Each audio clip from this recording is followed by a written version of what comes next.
Yes, people. We are back live. We are back live on the Sarcasm City TV YouTube for another edition of the Sarcasm City Sports Q&A, where we answer sporting questions from the chat, people. Manchester City win at Chelsea with HAALAND and KOVACIC goals. I would say not comfortable victory, but assured victory for Manchester City at Stamford Bridge. Of course, Manchester United, Arsenal, Liverpool, Aston Villa all picking up wins in their opening games. Leicester City play Tottenham Hotspur tomorrow. But get your questions in, people. If you are a member of the channel, your question takes priority like a super chat. So I will star your question if you're a member and get to it. Link for the membership is in the pinned comment. That's just one of the many great perks. And of course, super chat as well. There are two surefire ways to make sure I get to your question, people. So one, if you're a member.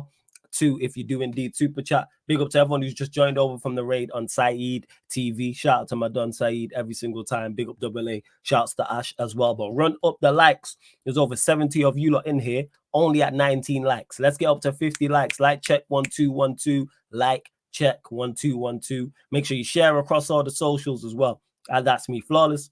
At Sarcasm City TV, at Sarcasm City, there you see it right there, people. That's me, Flawless, and at Sarcasm City TV on Twitter and Instagram. So make sure you retweet and like from the Twitter, share from the Instagram, and just as important, please make sure you subscribe to the channel, Sarcasm City TV, road to 13K. But big up to Certified, big up AJB, big up Stretford Gamer TV. That's interesting. So I'll get to that shortly. Big up to King every single time. Shouts to Steve. I was watching. I know Real Madrid drew against Mallorca. I did watch it. He says, big up Flawless. Madrid just drawed 1-1. Mbappe stinker. I was half watching it as I was on the show as well. Big up Nephew in the chat. Big up Godfrey. Says, big up Flawless every time. Big up the chat as well. Big up Sai. Good to see you here as well. A couple of the gang in the building as well, people, because this is the first Q&A. Yeah, this is the first Q&A of the Premier League season, people. We got Steve in the building, Jez in the building. What you man telling me, man? You man good? That's what I'm saying, man. This is what I'm saying. Lazio Hoops was sick today, man. Right, who did Lazio play? We played Venezia. They got recently recently promoted, but we was just playing real well. Got some talented players. I did it with Prem actually, because it's a Nigerian player, Dele Basharu. Yeah, we're looking good. I can't, I'm saying is Lazio v Man United in Europa League. Let's run it. Let us run it. Okay, cool. Yeah. Let's run it. We'll beat you. You know what I'm saying? Last time one of your teams ran into Manchester United, what happened?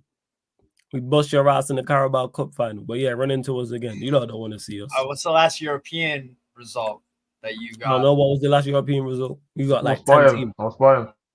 Yeah. Bayern. Yeah, what'd you win for that? Nothing. Yeah, exactly. Right then. Yeah, exactly. Yeah. 1-0. You know what I'm saying? What'd you win? Huh? Exactly. Nothing. What are you saying, Jez? You good? Yo. Jez will be back shortly. Sorry. I was going just for a quick second. Yeah, man. I'm good, man. Good? I watched the Real Madrid game and that, and I watched it from the Mbappe camp for a little bit. And I saw him shoot it. I saw him shoot somebody in the fan in the stands. So, and then I had to turn it back to the normal game. Yeah, I've seen the shot he put over the bar too. Because like I said, I was half watching it. I would have done a watch along, but it's the time that the game's at, so I can't even do a watch along. I couldn't do a watch along for it. Big up Kingsman. Big up Stretford Gamer TV. Says Ali remained in talks to sign Ivan Toney after 35 million bid rejected by Brentford last week. Negotiations ongoing on both player and club side. Obviously, this ties into Manchester United as well because we've been linked with him.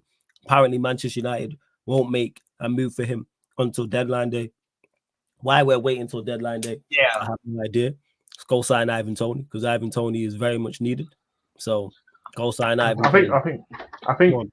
What's it called? I think the wording, because I sent it earlier, because he put the same wording under because Pletico just words the tweets like that, but I think he's kind of saying that those moves for those players, unless some match change happens, that these players don't move. Because he did the same tweet for De Jong, because he tweeted about how Hansi Flick has in his plans.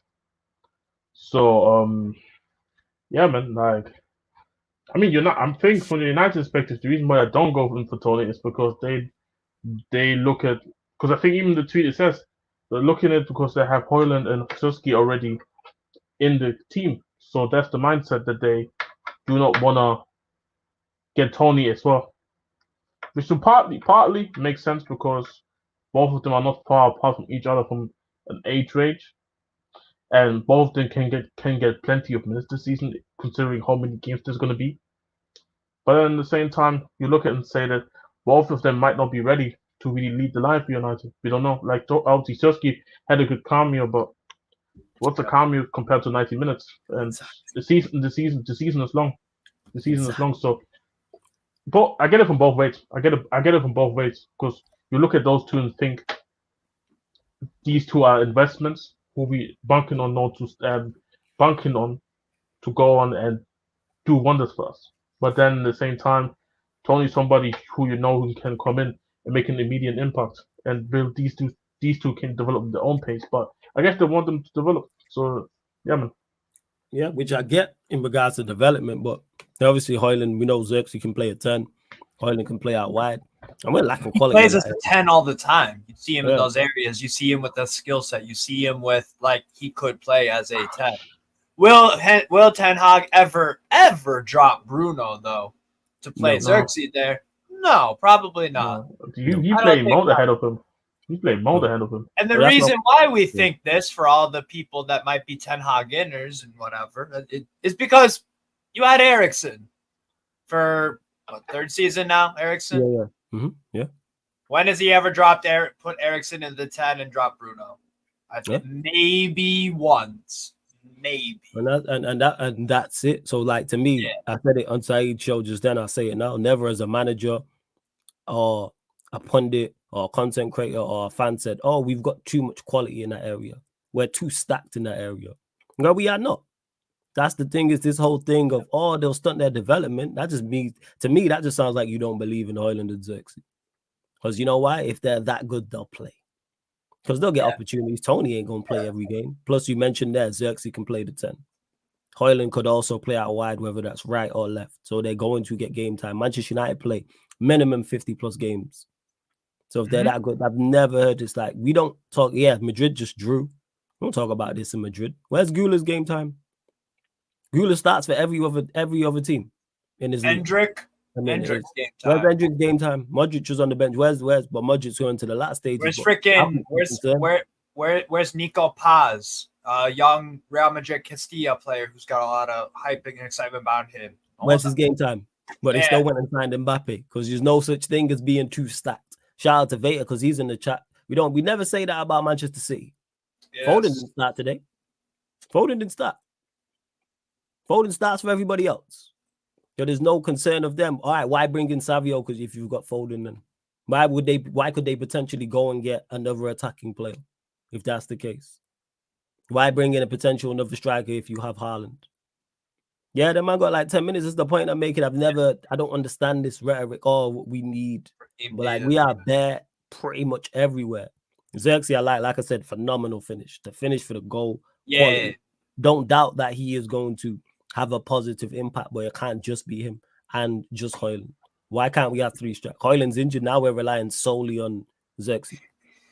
It's all pressure on him to be our 9. Because Mason Mount don't count. So let's say he's got poor form. I don't want to rely on Bruno and Mount. So again, go sign Ivan Toney. Like I just don't get it.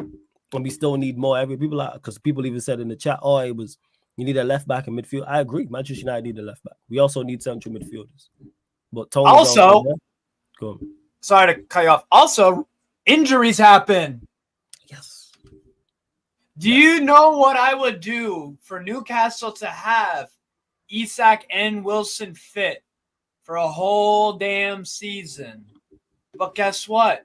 When we struggled with that, we still managed to score goals, though. So, bro, our injury crisis last year, that's how Lewis Miley got his shot.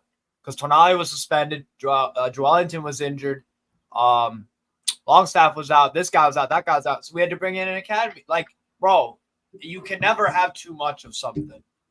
Honestly. That's why I didn't really want Bayern München to get that's why I didn't really want to get rid of Mazraoui. Because I'm like, if Kimmich gets injured and Sacha Boey and Mazraoui are the two, that's fine. Because they're both pretty good. I rate Sacha Boey over Mazraoui.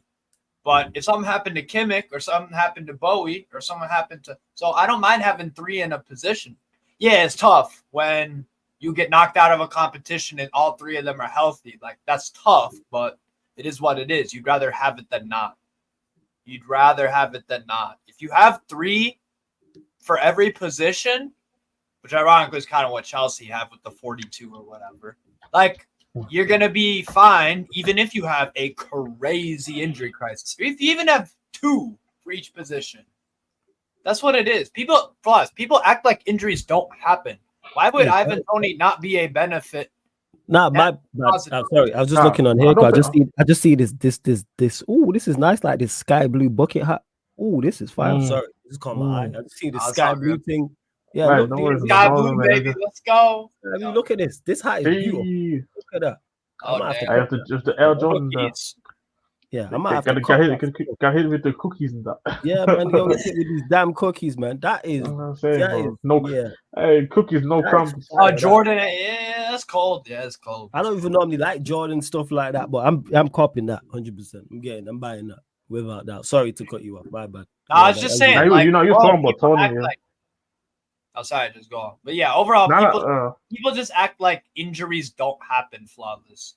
People act like it just don't happen. And then when they happen, they start freaking out and making excuses. And this, it's crazy because we can see all this stuff before it happens. 100%. So partly don't. Because I think in certain positions you can have three players, in my opinion.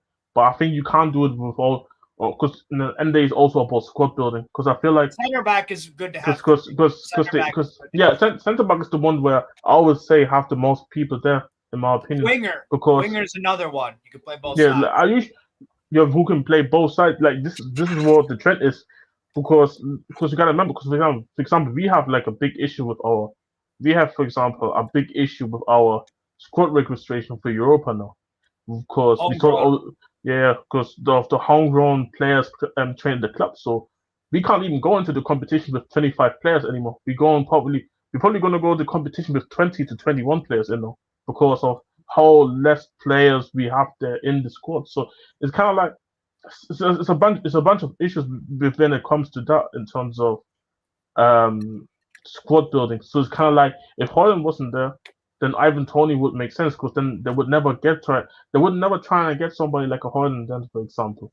That's why I think United looking from that perspective, even though it makes sense to have 3 strikers. Because there used to be a time where there was 4 strikers in one team. Yes. Used to be a time. Like now you see teams. I would say Chelsea. There's probably teams that only play 2 strikers max, or registered 2 strikers or max. So it's kind of crazy, because like it looks like Toney. It's going to be an overseas move. I don't see him staying in the Premier League personally. I think it's going to go maybe Saudi or maybe somewhere in Europe. Well, like that's it. Like, so yeah, it's with Ibrahim who says flawless was the point of signing Toney when Ten Hag will bench him. One, I don't think he bench him, and 2, it never hurts to have quality. I'm never against that. There's no such thing as too much quality or too much depth in your side. Now, can it become a problem having too much quality or too much depth if you have a manager who can't manage and give minutes? Yeah, but that's what he's paid thousands of pounds to do. Yeah. You're supposed to manage. What are we talking about? How come Pep can do it? Never hear no uncertainty. There's very rarely, I think outside of Cancelo, there's never been any talk of any uncertainty when it comes to Manchester City squad. And I hate using them as an example, but that's the prime is he rotates enough. Never, no unhappiness. There may be unhappiness, players coming off or players not playing, but if he was to drop Haaland and De Bruyne next week, no one's batting an eyelid. It's just like, yeah, that's just Pep. That's just what he does. So why can't and he's done it his whole career as well? Yeah, done his whole career at Bayern. Why can't Manchester United do that? Like, what are we talking? Like, it's absolute. Again, no such thing as too much quality. You know what I'm saying? Never. What? No. I'm saying that's like saying, oh, my girl's giving me too much head. What? You know what I'm saying? Never been said in the history of man. You know what I'm saying? Has that ever She's happened? shaking her ass too much around the house. She gotta Yes. stop. Like, no, That's what are you it. talking about? If Hey, anything, hey, it's like, depends how small bro, it you is. gotta Depends slap small it, and you know what gotta I'm say saying? even more, bro. You know what I'm saying? Never been said. And I would understand it a little bit more with Manchester United if we were talking about senior established attackers. If we were talking about Manchester United having Haaland and we had who's another bad boy striker? Lewandowski in his prime. We had prime Lewandowski, I'd hear it. And then to an extent. Berbatov. And then, We don't. You know what I'm saying? Like, same way when United had Ronaldo, Rooney, and Tevez, Berbatov was here. He wasn't, Berbatov. Wasn't Chicharito. I think Hernandez was around similar times as well. This is one point. Yeah, so that's 5. Yeah. And I just like, I've never ever heard of this nonsense of too much quality. Foolishness. What are you saying, though, sir? Are you good? Big up Lex as well. Yeah, saying, sir? all good. All good, man. All good. Oh, man, bless up, man. Good to see you as always. Yeah, man. Look at Madrid. You already know. And no hay fever. It's not hay fever, thankfully. No, I'm good. And speaking of that, Warrior J says new Fulham have reopened talks with Manchester United over signing of Scott McTominay at Sky Sports _chef. Yeah, man. That's a crazy comment to Adi Larger, but I hear you. Yeah. Or ass slapping as well. There's never enough ass slapping going on. I have a theory. Unless United are gonna go and accept less money, I think United are gonna try and hold up for more money than originally because of after how much we sold Oliver Skip for. It was 25 M's you lot got skipped for. Yeah, 25 million. Yeah, we sold him to Leicester. I think the only reason you're keeping McTominay is he's homegrown. Not even that. I think it's more money. The report said, because Saeed read it out on his channel, the report said we had rejected 2 bids, and then Fulham weren't expected to come back in with another bid, but have been in talks with McTominay, and the bid will be improved. Like I said, if we get more money for him, props to them. If they somehow manage to get 30 million for McTominay, all hail them. If he's still here, close the window, I'll be like, nah, you lot messed that up. So we'll see what. Yeah, because you know what it is here. I looked at this Fulham team when United played them. They literally have nobody who's on any. They don't have any combative midfielder in there. Even though McTominay is not even like either, but they're look at it like he's probably gonna bring some sort of physicality into that midfield. Even though there are other options out there. But I think they're panicking now and they say, fuck it, let's see what we can do if we can put another bid in. But Fulham should look at someone like a Weston McKennie because he needs to get out of Juve. I mean, they could definitely look into someone like that because that's of what the ilk of what you're talking about. McKennie is combative and physical and all that stuff. Yes, I think they're just currently I think they're just panicking, struggling because like that midfield when they play at United, I'm like that long term. They play good football, but then but you can't play that. You can't play that long term though, in my opinion. Like long term, I just don't see that happening for Fulham. So it makes sense why they're trying to go in for McTominay, but I mean, obviously there's other players better than McTominay who can go into that role. But I'm saying in terms of that's why I'm saying McKennie. Yeah, that's why I'm saying McKennie would probably ask Juve for a loan or something. Yeah. Hey, before we continue though, over 100 people now in here. Salute to everyone that is currently locked in. We're only at 34 likes. Let's get up to 70 likes, people. Run up the likes. Make sure you subscribe to Strasbourg Steve's channel as well. I'm going to add the link in the title in a second. Surfer, over to your mob. Chelsea ran out 2-0 loss to City. I actually thought you lot played well, to be honest. I'm not even going to lie. I'm not even on the trolling thing, but me and you haven't spoke at all, so I don't know your thoughts on the game at all. So, floor is yours. I mean, you thought we'd have lost the whole City today the way rivals are going. Do you know what I mean? It's like, apparently Man City aren't, all that. No, I come away from a Man City game disappointed again. Do you know what I mean? It's like going, I think we paid them too much respect. I think we were too respectful to them today, and I don't know why. I mean, I know like Maresca's his guy and everything like that, but it's like, bro, I think we were just too like shadow boxing a bit. Do you know what I mean? We were too not going for the jugular. Yeah, too like just jab here and there. And I think they were there, and everyone's going, yeah, well, they didn't get out of first gear. They might have. Well, we should have taken advantage of that. Taking advantage of them not being in whatever gear you want to put them in, and do that because I mean, their goals are. was a great finish by Haaland in the end, but the goals are very avoidable. He just bulldozed through. Yeah. That was a good one. I think anyone being super critical, I'll give my thoughts on it in a sec. Go on, carry on. And the second goal's just clown. I mean, Sanchez, it's just a clown. I mean, how is he not saving that? Do you know what I mean? It's not even a hard shot. It's not even in the top corner. You know, again, he gave away the ball so many times today, but hey, you know, he can play. Apparently, he's great with distribution. Pass and keep it. You know, he's rubbish. Listen, I thought elements of the game needs to improve, obviously. I thought Cucurella did well with Doku, a bit of a half and half with Sabinho before he went off. But Gusto was okay, but I don't know, in second half, everyone's going, well, Doku did well, but Doku's what? What was his end product? Do you know what I mean? It's just nothing. Yeah, in the end, it was shocking. Everyone's going because he went past Gusto once, and now apparently he cooked him all that second half. It was like, okay, no problem. But listen, big thing for me is that number 8 is just not it. Do you know what I mean? I want him gone anyway. It's just not. I think we saw number 8 has no place in this team. Lavia and Caicedo were very good when they were together. Oh, Lavia, yeah. Yeah, Enzo was really good today. Yeah, he looked off it today, Enzo. He looked very much. No, I just don't think there's any place for him. He just can't do a job anywhere for me. If I'm playing 2 in the pivot, I'm playing Caicedo, Lavia. Yeah. The problem is the coach has made a rod for his back by making him like vice captain. Or whatever, you know what I mean? It's like I don't know why he did that. I just don't know why. Like it would bring us all together or something like that. He shouldn't be captain.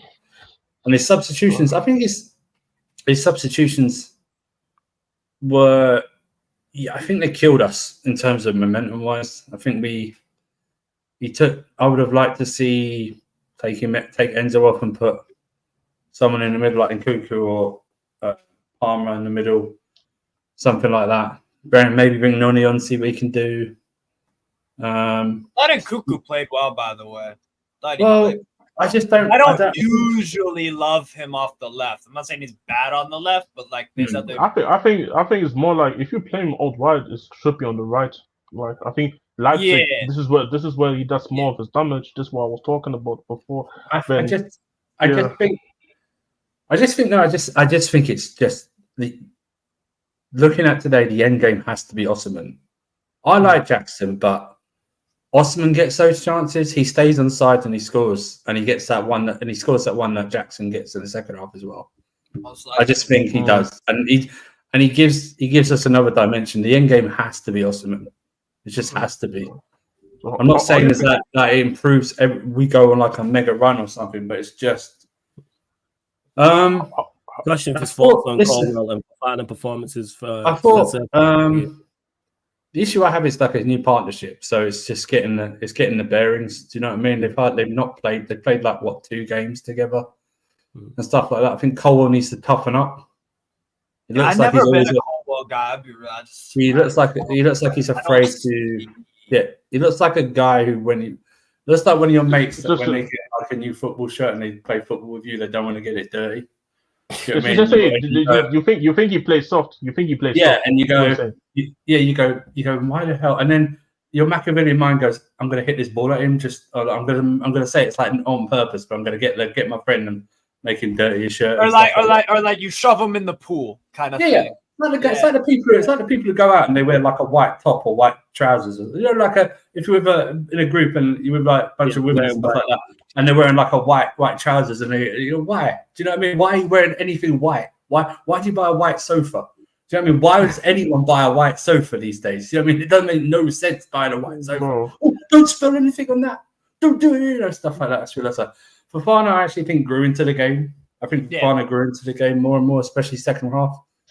And was better, but no, I mean that was the thing. I thought, like I said, I thought Lavia played very well today. Lavia was good. Really good. I thought Caicedo with Lavia was better. I thought when it would turn to Enzo and Caicedo, I think Caicedo thinks he has to do 2 jobs when he's with Enzo in the middle. He has to. I honestly think that's why they both went for that when the Kovacic scored. That's why they both went for the ball at the same time. It's like Caicedo's thinking, "Oh shit, I've got to do this now." It's just And- never gonna work. Caicedo as Not a gonna work, yeah. never going to work. It's Ever. not going to work because Caicedo, especially in this system as well. Because like you Yeah. guys play like the 8-8 and like I see Enzo crushing into the box. I'm like, yo, big man, loud up, because like his finishing is woeful. He can't finish. yeah, his first touch today is terrible, absolutely Scores terrible. 1 in every 50.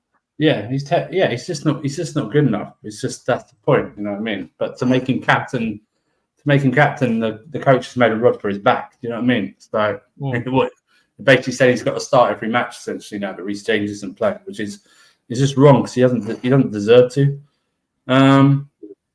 Yeah, well, so it was one of those. It was just City were there. They didn't really do much and stuff like that, and they scored.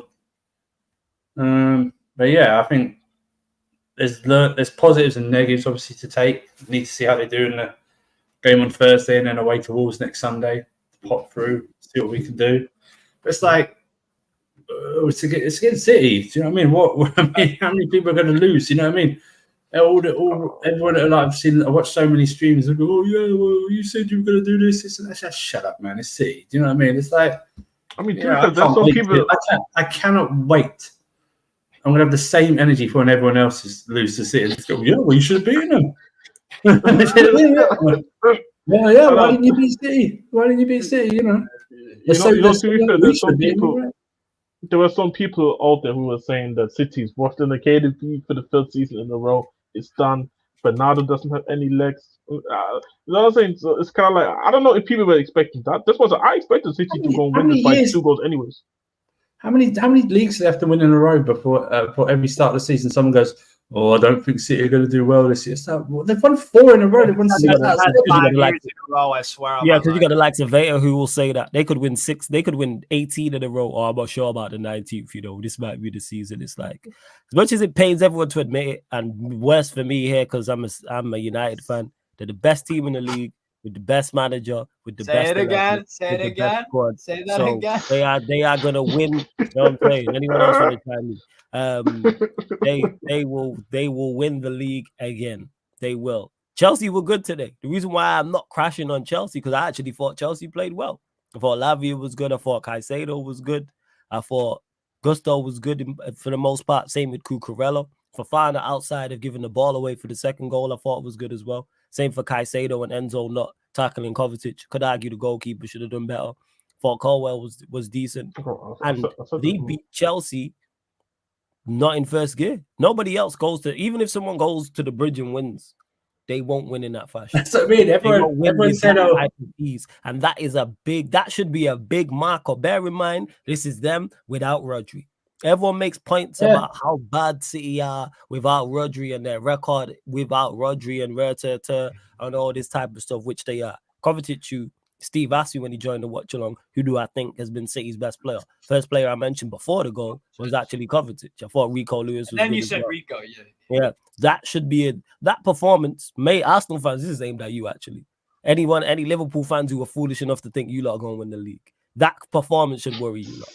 That they went to Stamford Bridge and did that to that Chelsea, and it wasn't a Chelsea you can say, oh, they performed poorly. Chelsea weren't Chelsea were It's just that defensively, City had them on lock, and they had the quality in other areas. I don't even blame too much for the first goal. That's just Haaland's quality. Bernardo Silva. I think it's a good touch by Bernardo Silva. It's a good touch by Bernardo. Everyone forgets that. Everyone go, oh, yeah, well, he should be in position. Okay, but Bernardo Silva, without that touch, we're clearing that ball. That's what, you know what I mean? It's like, did you see?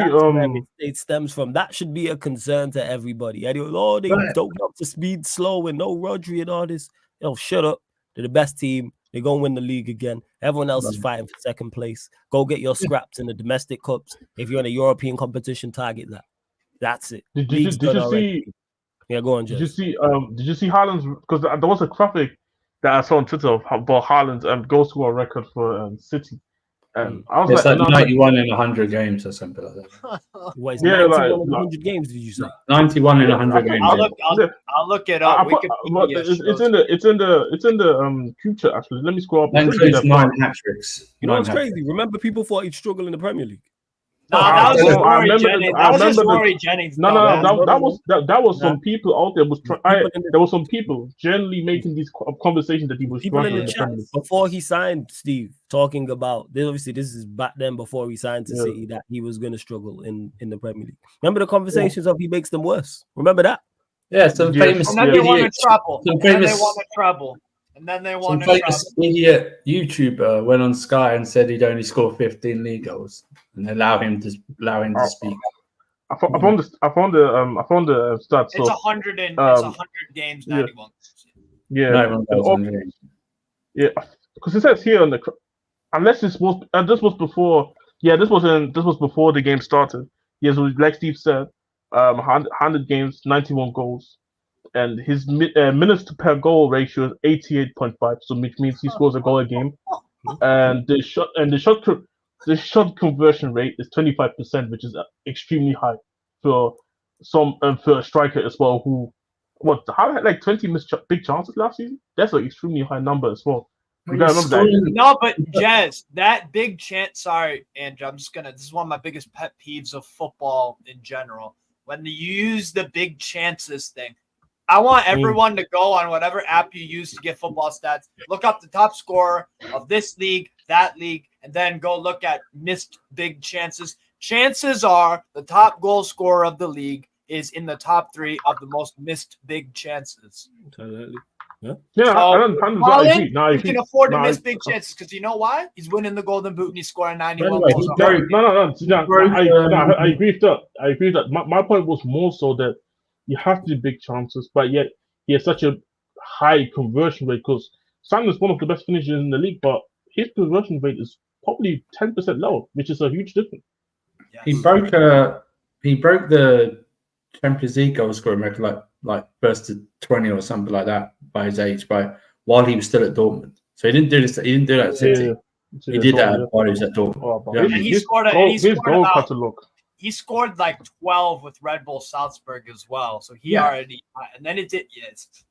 Terrible. It's an And Andy, big up as well for the question. You lot continue to get your questions in. It don't have to be on Chelsea. It don't have to be on City. It can be another game in the Premier League. That's fine. And the reason why I've gone to Andy's comment because he is a member of the channel. Again, if you're a member, I will star your question. I will get to it and we'll make sure it's answered. Same way if you super chat, I will get to it as well. But please, regardless of that, run up the likes, people. There's over 110 of you lot in here, and we're still only at 43 likes. Let's get up to 70 likes, people. Let's get up to 70 likes. Hit the subscribe button on the channel, please. And make sure you subscribe to Steve's channel. Strasbourg Steve, the link is in the title.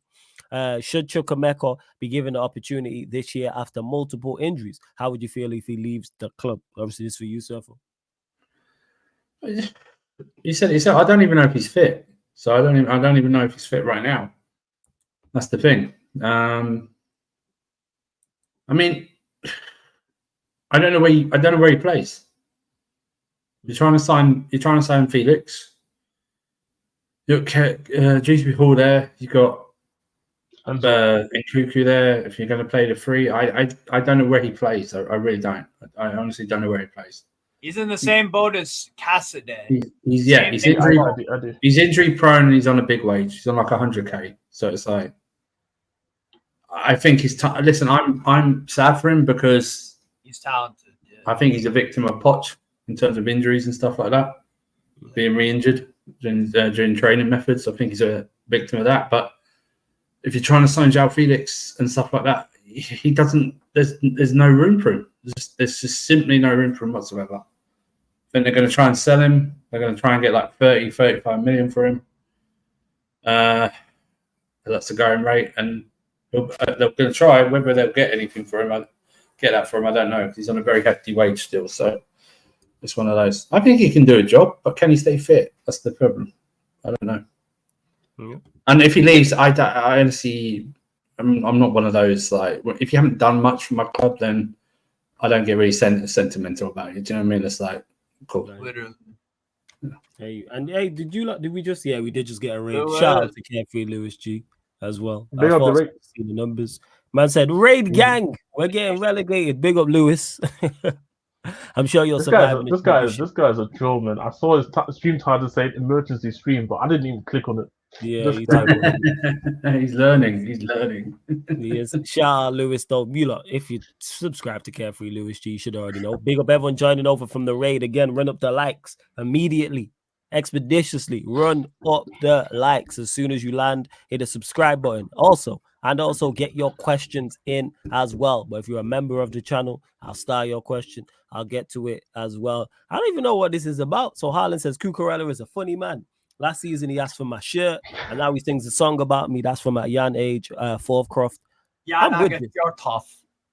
Thank you for the pronunciation. I'm all for this. I'm saying I'm gonna just call him JAF. That's what You I'm calling him. Hey, Jack. Yeah. But I mean, it's just a song. It's just a joke thing. Yeah, No. like he was there. It was after the Euros when they won it. Like he sang a song. Yeah, over at Sideball. Yeah. I don't know. I don't know why he sang about Haaland, but I don't know the context. I don't know the context. But I don't know what the context is either. It doesn't matter. You know what I mean? Yeah, I'm all for this. Whether it's Haaland and Cucurella, Martinez and Traore, we need more of this in the game. There needs to be more words. Yeah, man. Like there needs to be that. Like a team needs to just bite the bullet and sign Mopai just because. He's at Everton. Don't worry, he'll be playing championship footy with Everton. Don't worry. No. Where's he at currently? Is he? He is at Everton. Everton. He is at Everton. Let's go, man. I need that, man. Yeah. We're playing Everton. His jokes will be really good when they're coping with more 3-0 losses at home. You know, we're playing Everton on the weekend, man. At home. Yeah, so like we definitely you'll probably crush him. That definitely need more of that in the game. Without doubt. They're terrible. Nah, without doubt. Without doubt, man. Let's see what else you lot are saying in the chat. Yes, and I did see. I need to message him actually. Shout out to my bro Rants. He hit 100K on YouTube today. So I need to actually message him. Shout out to Rants every single time. Make sure you subscribe if you haven't. One of the goats in this thing. One of the faces on the Mount Rushmore. So shout out to Rants each and every time. I was gonna say it was like I was watching him today and he was like, I don't even know why people like because some Arsenal fan LV or whatever his name is was like, oh yeah, LV, because he did a video and LV was in it and LV got his backup and Rant's going, if I get to 100K, I don't know how much even that plaque weighs, and I just say, well, just wait with LV's tears. That's all it means. You know what I mean? Just wait with his tears. You know? It's like it wasn't even like, I mean, it's just mad. I mean, I know it's like you're going for the king essentially, you know, but just don't miss. Do you know what I mean? And even that, it's like. I know why LV's doing it, but Rand mentioned your name for clout. He just liked the video someone was in. Do you know what I mean? That's what he does. He just likes videos of someone in. It's like, so what if he's done 3,000 videos or something? You know, it's all good. I just hate this. I just hate this hating for no reason. I think they'll make the fight happen. You know what I'm saying? I fully. Oh yeah, no, that was it. He said you've got to fight this professional boxer before you get from me. Like he's like the final boss or something like that. Hey, you know what? It's like wrestling. It's like you want to get through me, you got to take on this. Yeah, you got to take on one of the videos. It's just like, yo, everyone wants to see you two fight. It will make a lot of money. It's going to gain a lot of traction. Just do it, man. Will be great. The vlogs will be great. I'm in the bell. I said, people, if that does indeed happen, I will be there for that. I'm definitely be in the building for that, about 100%. I might travel for that. I'm definitely pulling up for that one. I'm presuming it'll probably be in London. MC, you can MC it, man. That's MC it. Yeah, come into the ring. Nah, dude, I don't want to work, man. I want to be chilled out, man. I want to be at the bar drinking. That's where I want to be at. Bruce Buffer stuff. Trying to chill out. Hey, big up Ahmed. How do you feel about? I know you're someone who's completely worried about the defeat. What was your thoughts on it, Ahmed? Shout out. Make sure you subscribe to this Joke Man's channel, the Bridge 258. Make sure you do that. What do you think? You probably had an emergency meeting for real. I know what Ahmed's like. When I met this guy when Chelsea lost to Arsenal in pre-season, and he was like, "Oh, it's all over." Lost in pre-season, you know. Pre-season, you know. He was all over the place. I was like, "Yo, geez," I was like, "Shit, but wasn't that bad?" I didn't watch the game, but wasn't that bad? I was saying, I think 2 years ago, wasn't it? 2 years ago. Yeah, 2 years ago. 2 years ago. Yeah, under Potter. Yeah, I remember that. I think I jumped on him, or I was in the chat. I was like harassing him. I didn't even know him that much. Yeah, Warrior J. It was a preseason game. Game. They lost 2 years ago. Yeah, I think it was like 4-0. Florida. Yeah. But it's crazy. Yeah, it is. Big up to Daniel. Says, I saw positives today. Yeah, I think you lot were good. I said this. That's why I'm not here crashing. You lost to Manchester City. It's like, yeah, that's the strange thing. If you didn't know who we played, you think we lost like Ipswich or something like that today at home. You know, 100%. But again, but that's how we know this football season is back, bro. Like, common sense is gone. That's just gone. What they want to say. Common sense is gone. Kool-Aid is being distributed. After one game, you're seeing people going, I told you about Maresca. What did you tell me after one game? Yeah, I don't get that. That's it. It is what it is, to be honest. Like, bro, I learned to just ignore these people like shit. Bro, it's game week one. The only game that I watched out on this whole weekend that I have drawn like pretty damn like that I think I know what I'm seeing is with Napoli. Like they are gonna finish like 8th this year. Oh, bro. I need to speak on that. Because guys were telling me Napoli was gonna go and compete for the league title this season. Hell no. Their squad is off. Dunked on by Hellas Verona, bro. I said, bro, the hate watchers are back, man, baby. Like I'm saying, bro, like I got notifications for Napoli, bro. Don't think about Napoli, bro. You're missing the point. They need a gunman like Lukaku. That's what they're missing. I don't care what they do, bro. Like anything possible to make this guy break, bro. No notifications are on. No. Even if they got Lukaku, all of their players are like they don't care. They play. No, they like I they looked today. do not care. They just signed David Neres. What are we talking about? He's a baller. He is David Neres. I am so. I messaged Northside. I was at work 4 a.m. and I saw a Twitter notification from Romano that that Napoli wanted Neres from Benfica. I texted Northside the second I sent it to him. I was like, bro, they want Neres. Yes, get rid of this fucking horrible player. Bro, that's going to be, So the only conclusion I've drawn after match day 1 of Europe is that Napoli are again going to be 8th, 9th. They've won 5 games. They've won 5 games of competitive football in the year 2024, by the way. 5 games. Jesus Christ. 5 games of football in all competitions. And they want McTominay and Billy Gilmore. Gilmore's leave Gilmore out. And I hope he don't go. No, bro. Gilmore is gonna get shut up, man. Because I watched that Napoli game. I looked at the players' eyes, man. I looked in their faces. They didn't give these guys look like they went through a constant pre-season, bro. Pain, hell. Wait, Jez, did he play wing backs? Jez, did he play wing backs? Yeah, wing backs.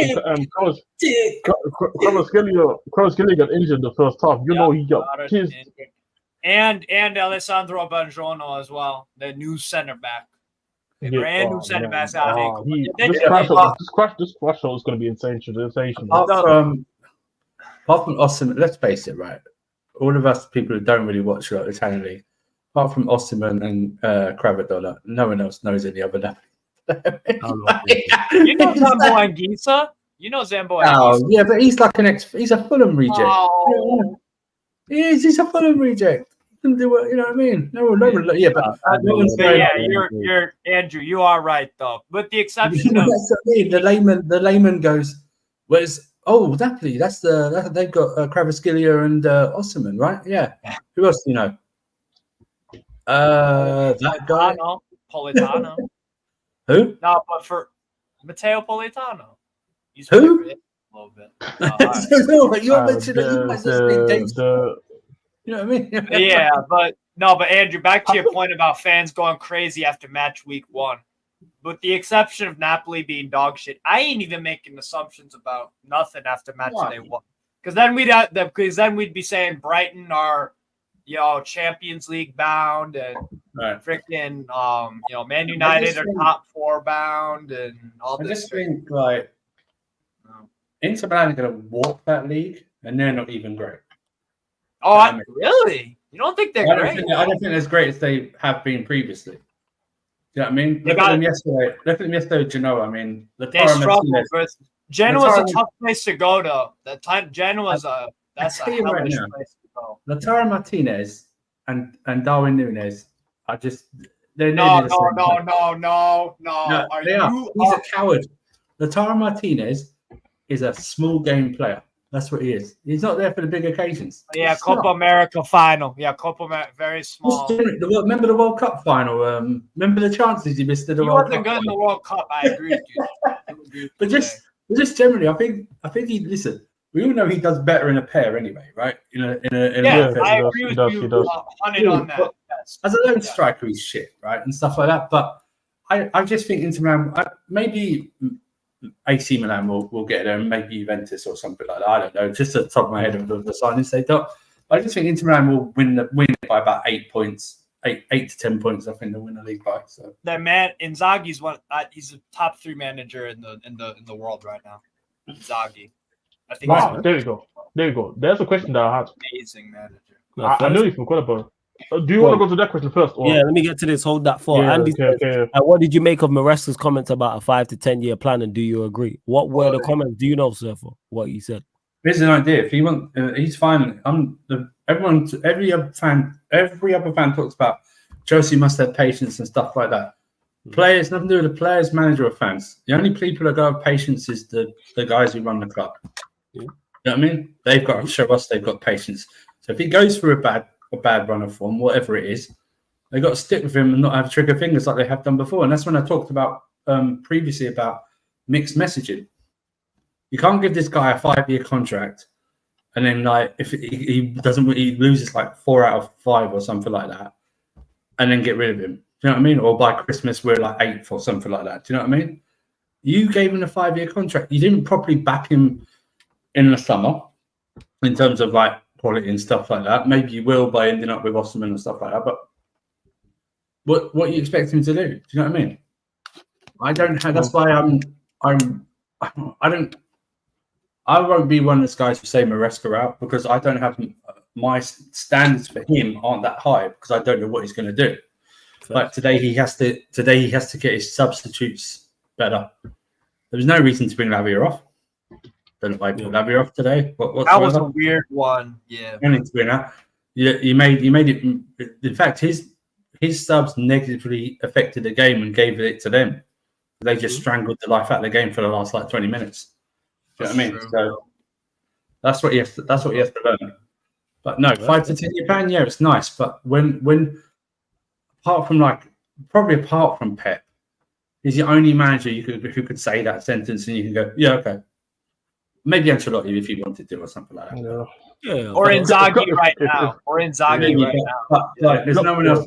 There's no one else like any other club where you go 5 to 10. Yeah, okay. I'd love to see you try and survive 5 years.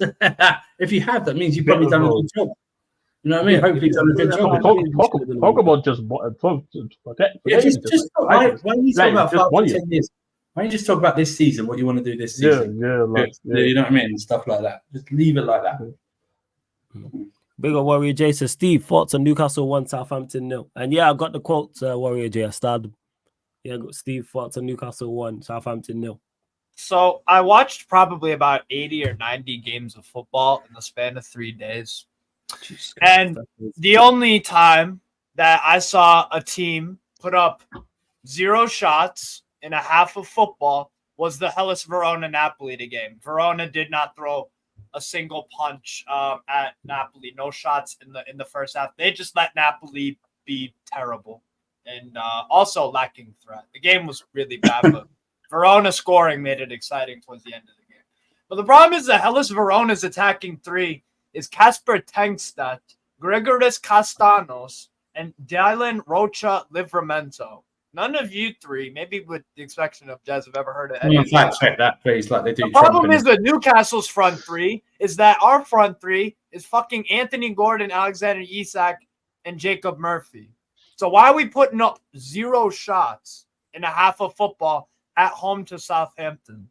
That's fucking pathetic. Even if we're down to 10 men. It's enough though. Huh? You got the man sent off here to do Pablo show. The 20. It was early. It was early in the game. It was early, and Cher is an idiot for doing that. I was. Was it Cher? Yeah, Cher. I was so angry he did that. It was in the 28th minute. So man's out till mid-September. No, late September. And this is when we're trying to negotiate to get Mark Gahey. So Palace could just be like, I up 5-10 if they want. They're desperate now. So this is the thing. Even if we're down to 10 men, this is unacceptable. Get 0 shots at home when you're playing Southampton. That's unacceptable. The goal that we scored was because McCarthy passed it to Isak. Yeah, and then that's what we shot on target. You had in the game. I did see that. So we were terrible that game. Absolutely terrible. Like the fact that we were not able to counterattack, like with any sort of effectiveness at all, it was dire. It was great we won, but that was hell. That was absolutely hell. So that's all it is in Newcastle, Southampton. I want to forget I ever watched it, to be honest. You concerned going forward? Yeah, if play like that, absolutely. Okay, first. It's not like we were lacking personnel. I mean, we had Longstaff out there, so that's like playing with 9 men when you're already down 10. But, it was the fact that, Gordon wasn't looking really that good. It was the fact that, Isak was not involved in the game at all, even when we were trying to go for it. It was just defensively,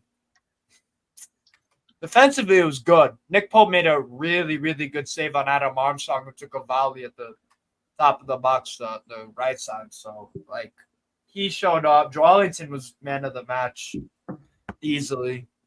And then Dan Burn played well he played very well as a left center back, because every single cross down that Southampton right side, this guy just fucking heads it. So Dan Burn played well. But if you're concerned, yeah, because at Southampton at home, why can't we put together a shot in the second half? Because 1 goal for Southampton, and then we're drawing the game. Yeah. The fact we didn't take 1 shot in the second half, and that if you look at the heat map, bro, it was just it's like we refused to attack. That was credit to Southampton for playing well. What? You give credit for Southampton. I didn't watch the game, so I'm asking. Did you give credit to Southampton for playing well? Played well. They just have Adam Armstrong and Brereton Diaz to finish the game. Brereton Diaz should have scored a header that was wide open about 4 minutes before Joelinton scored towards the end of the half. He missed a freaking sitter. And then he missed another one later. So, I mean. See. Carry on, you, man. You go on. I don't think Gurley's worth 70 million. I just don't. I think you should. Don't think so too. But I think you should. I think you can find 2 35-40 million pound defenders by yourself that are equally as good as Gurley. How much? This is what I don't like. Right. Let's face it. Right. Gurley's a good defender. Let's face it. This is tournament. He was England's best center back in the Euros. Right. This is tournament hype for Gurley right now. Right. This is tournament hype. This ain't last. Everyone. I admit. No one was clamoring for him by the end of last season. Do you know what I mean? Like they are right now. This is tournament hype. And Paul Mitchell there should be able to have some type of contact where he is able to find, especially in France, able to find 2 adequate defenders for 35-40 million pounds each or something. No. You could even, bro. No. Yeah. You could find one for 10 or 15. You're Paul Mitchell, bro. Right, exactly. Mitchell's got some crazy cheap signings. That's his job. I mean, I'm sorry, man. You bid 60, 65. That's it, man. That's way too much. Think about it. That would be almost double what we paid for Sven Botman. Yeah. But that would be almost double what we paid for Sven Botman. But you see, it's like I said it before. I don't really rate Paul Mitchell like a director of football, because I don't think he's a bad director of football compared to probably others, but I just never really seen the hype too much. Like Michael Edwards, I can kind of get, obviously, even though this is a disaster. Even though this window has been fucking I just haven't but Mitchell. I don't know, but I agree with those because I'm somebody that says if a club thinks a player is worth the money, then it's what it is. It's whatever a player can go and then perform onto.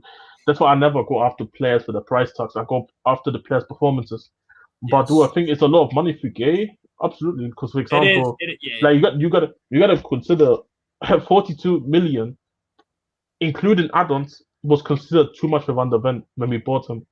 Even though me and you watched him and said, "Damn."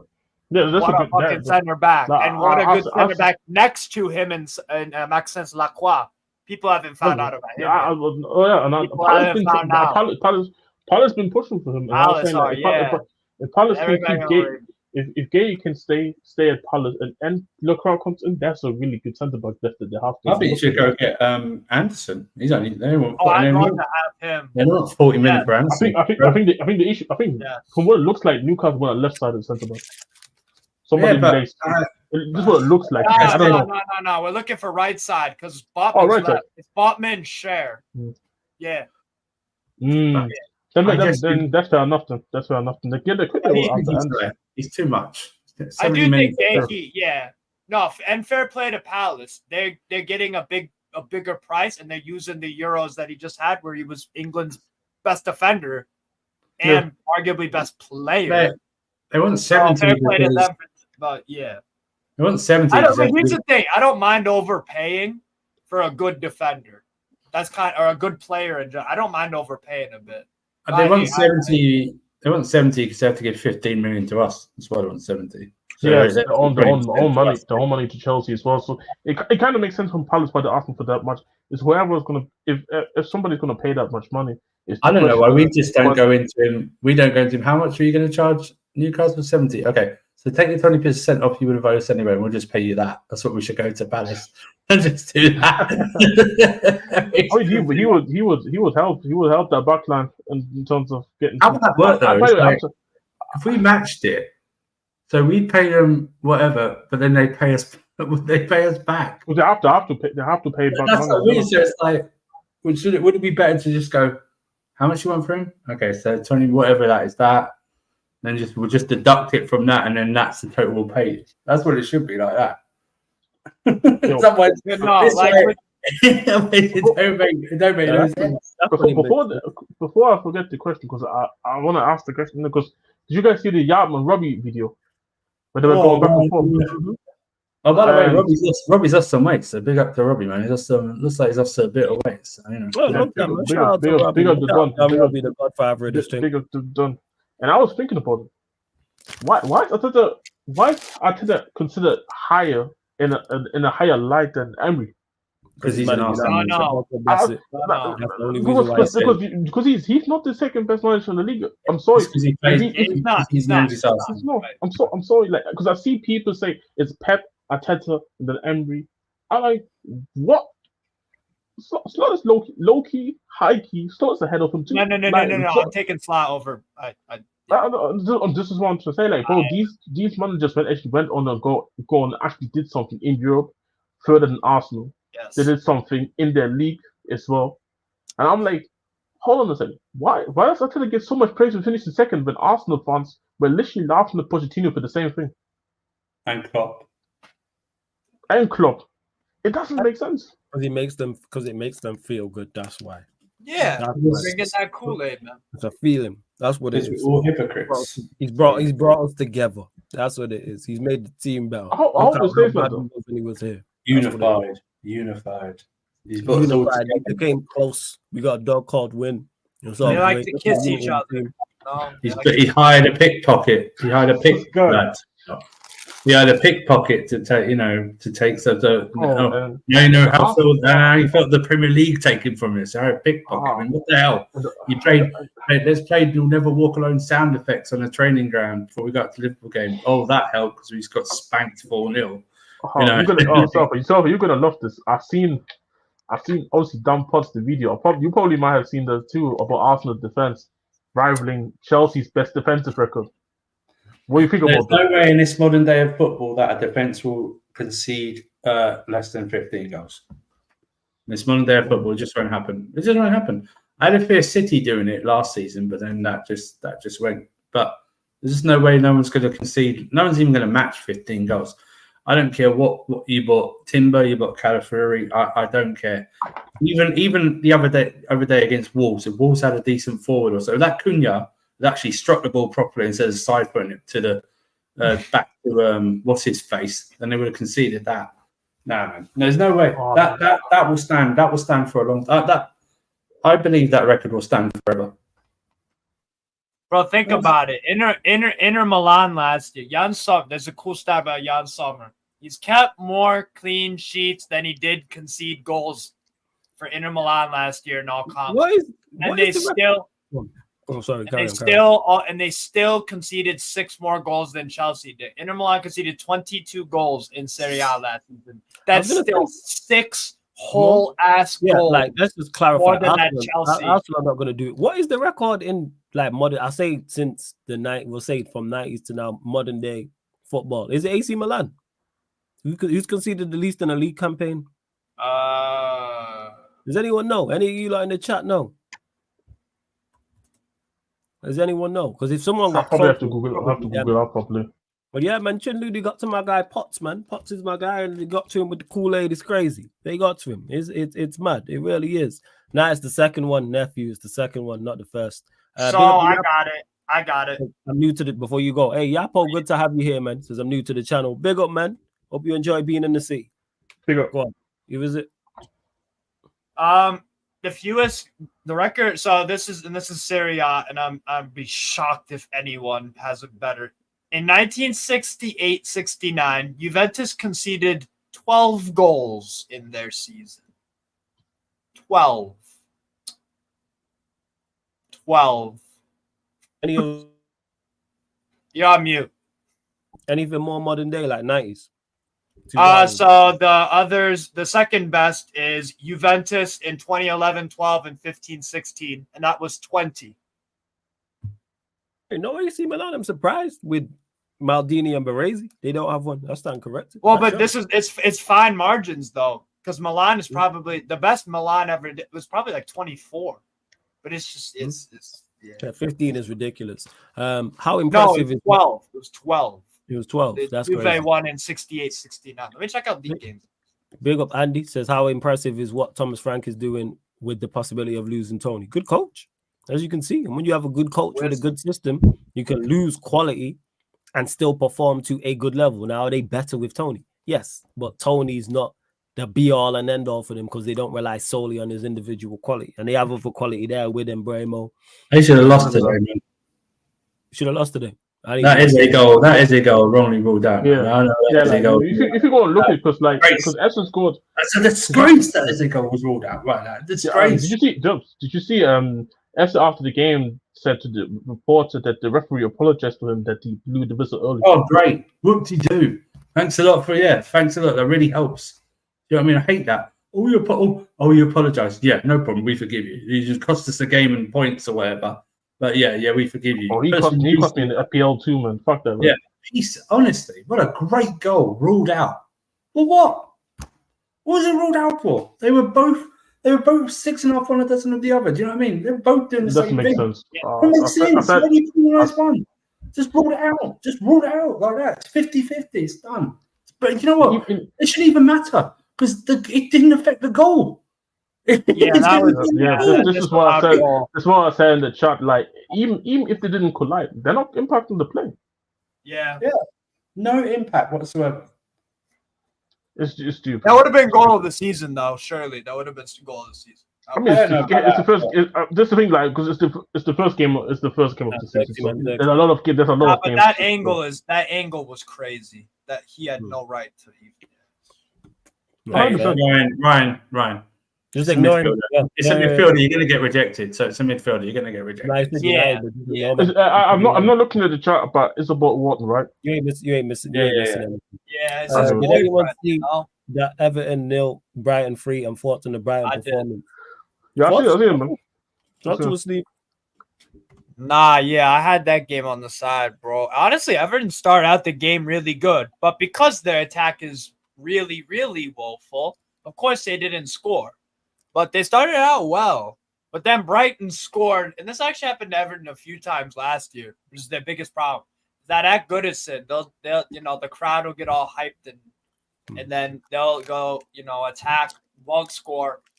First counterattack the opposition team makes, they either score or they almost score, and then they score like right after, kill all the momentum dead, or they just concede last minute. So that's what happened there. They scored, and then They scored. It was the red card, and then they scored 2 more, and then it was just Brighton, just absolutely, toying with them. It was crazy. But this is the problem with Everton.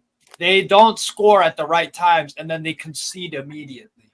You know, that's their problem. Pickford can only make so many wonder saves, and Tarkowski and those guys But the biggest thing that Dyche got wrong was why the F wasn't Jake O'Brien, their new center back signing from Lyon, playing instead of Michael Keane. Michael Keane is the worst center back in this league, probably. He is just awful. He is I remember. Shit.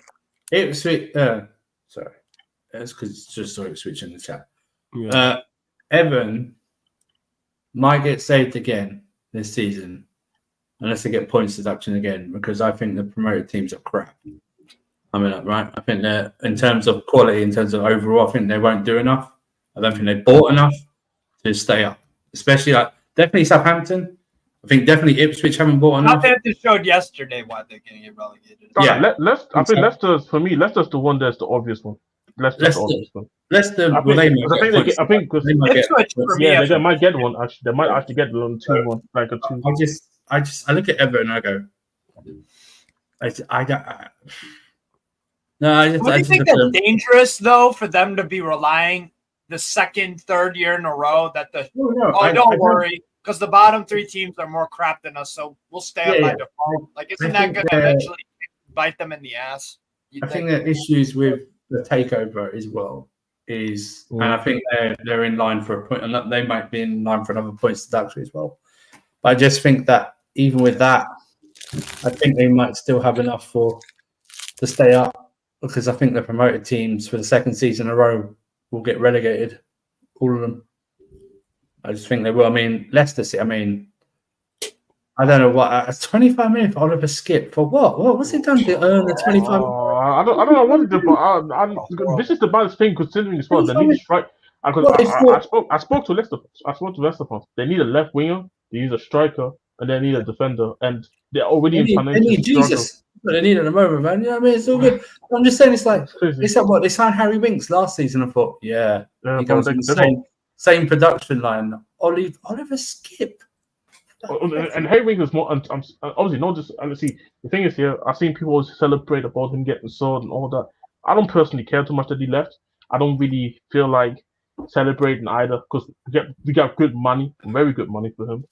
But Harry Winks is so much of a better player than him, which is hilarious, because we make less money from his sale than Oliver Skip's one. So I don't know. It's just so random. It's just so random that they paid us that much, and the reaction said it all, to be honest. So I mean, shout out to the club, making sure that he can't play against us tomorrow. So he can't play. He can't play. Get your thoughts on that as well. That's you wouldn't be registered anyway. You wouldn't be registered. You won't be registered. Yeah, that's facts. Thoughts on Ipswich 0, Liverpool 2.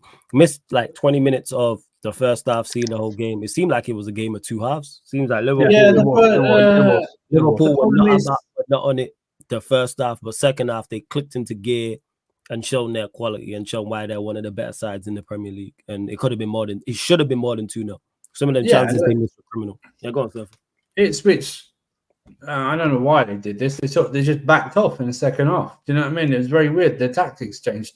They were pressing them high and everything like that, making them make mistakes, creating a few chances themselves, and then for some reason they just backed off. Wasn't like Liverpool. You know what it was? It was the adrenaline. That's why. Yeah. I think it's the adrenaline that did that the first half, and then the second half is just not as. If they got that, if they scored in that first half, they'll continue on to have that kind of. Because then you're going into halftime, you got the lead all against Liverpool, first game in the Prem in 20 years. They just. I think it killed them. They didn't get that goal in the first half because the crowd and everything. You need that when you're playing a team of Liverpool's quality and you're a recently promoted team. I think that's what it is. Because Hutchinson was looking dangerous, bro. Yeah, Hutchinson's looking dangerous. I don't care what Slot did, man. It was Ipswich that backed off. They allowed them Liverpool into the game. You know what I think it was? I don't think they purposely did it. I think it was energy levels. That's what I think it was. Yeah. Adrenaline. That's why I said adrenaline. Yeah, I think it was that. I agree with what Warrior Jay said. Yeah, 100%. Yeah, I mean, I think that was it. I think Liverpool I think Liverpool. I think they were okay. I think Liverpool. I think better teams would have actually put two or three goals past Liverpool in that first half. Oh yeah, you have to take very similar to the Arsenal Wolves game, the United Fulham game to an extent as well. When the momentum is with you, or you have your moments, you have to take them. And when you don't against teams that are better than you, eventually you're going to get caught. And that's what happened in all three of those games as well.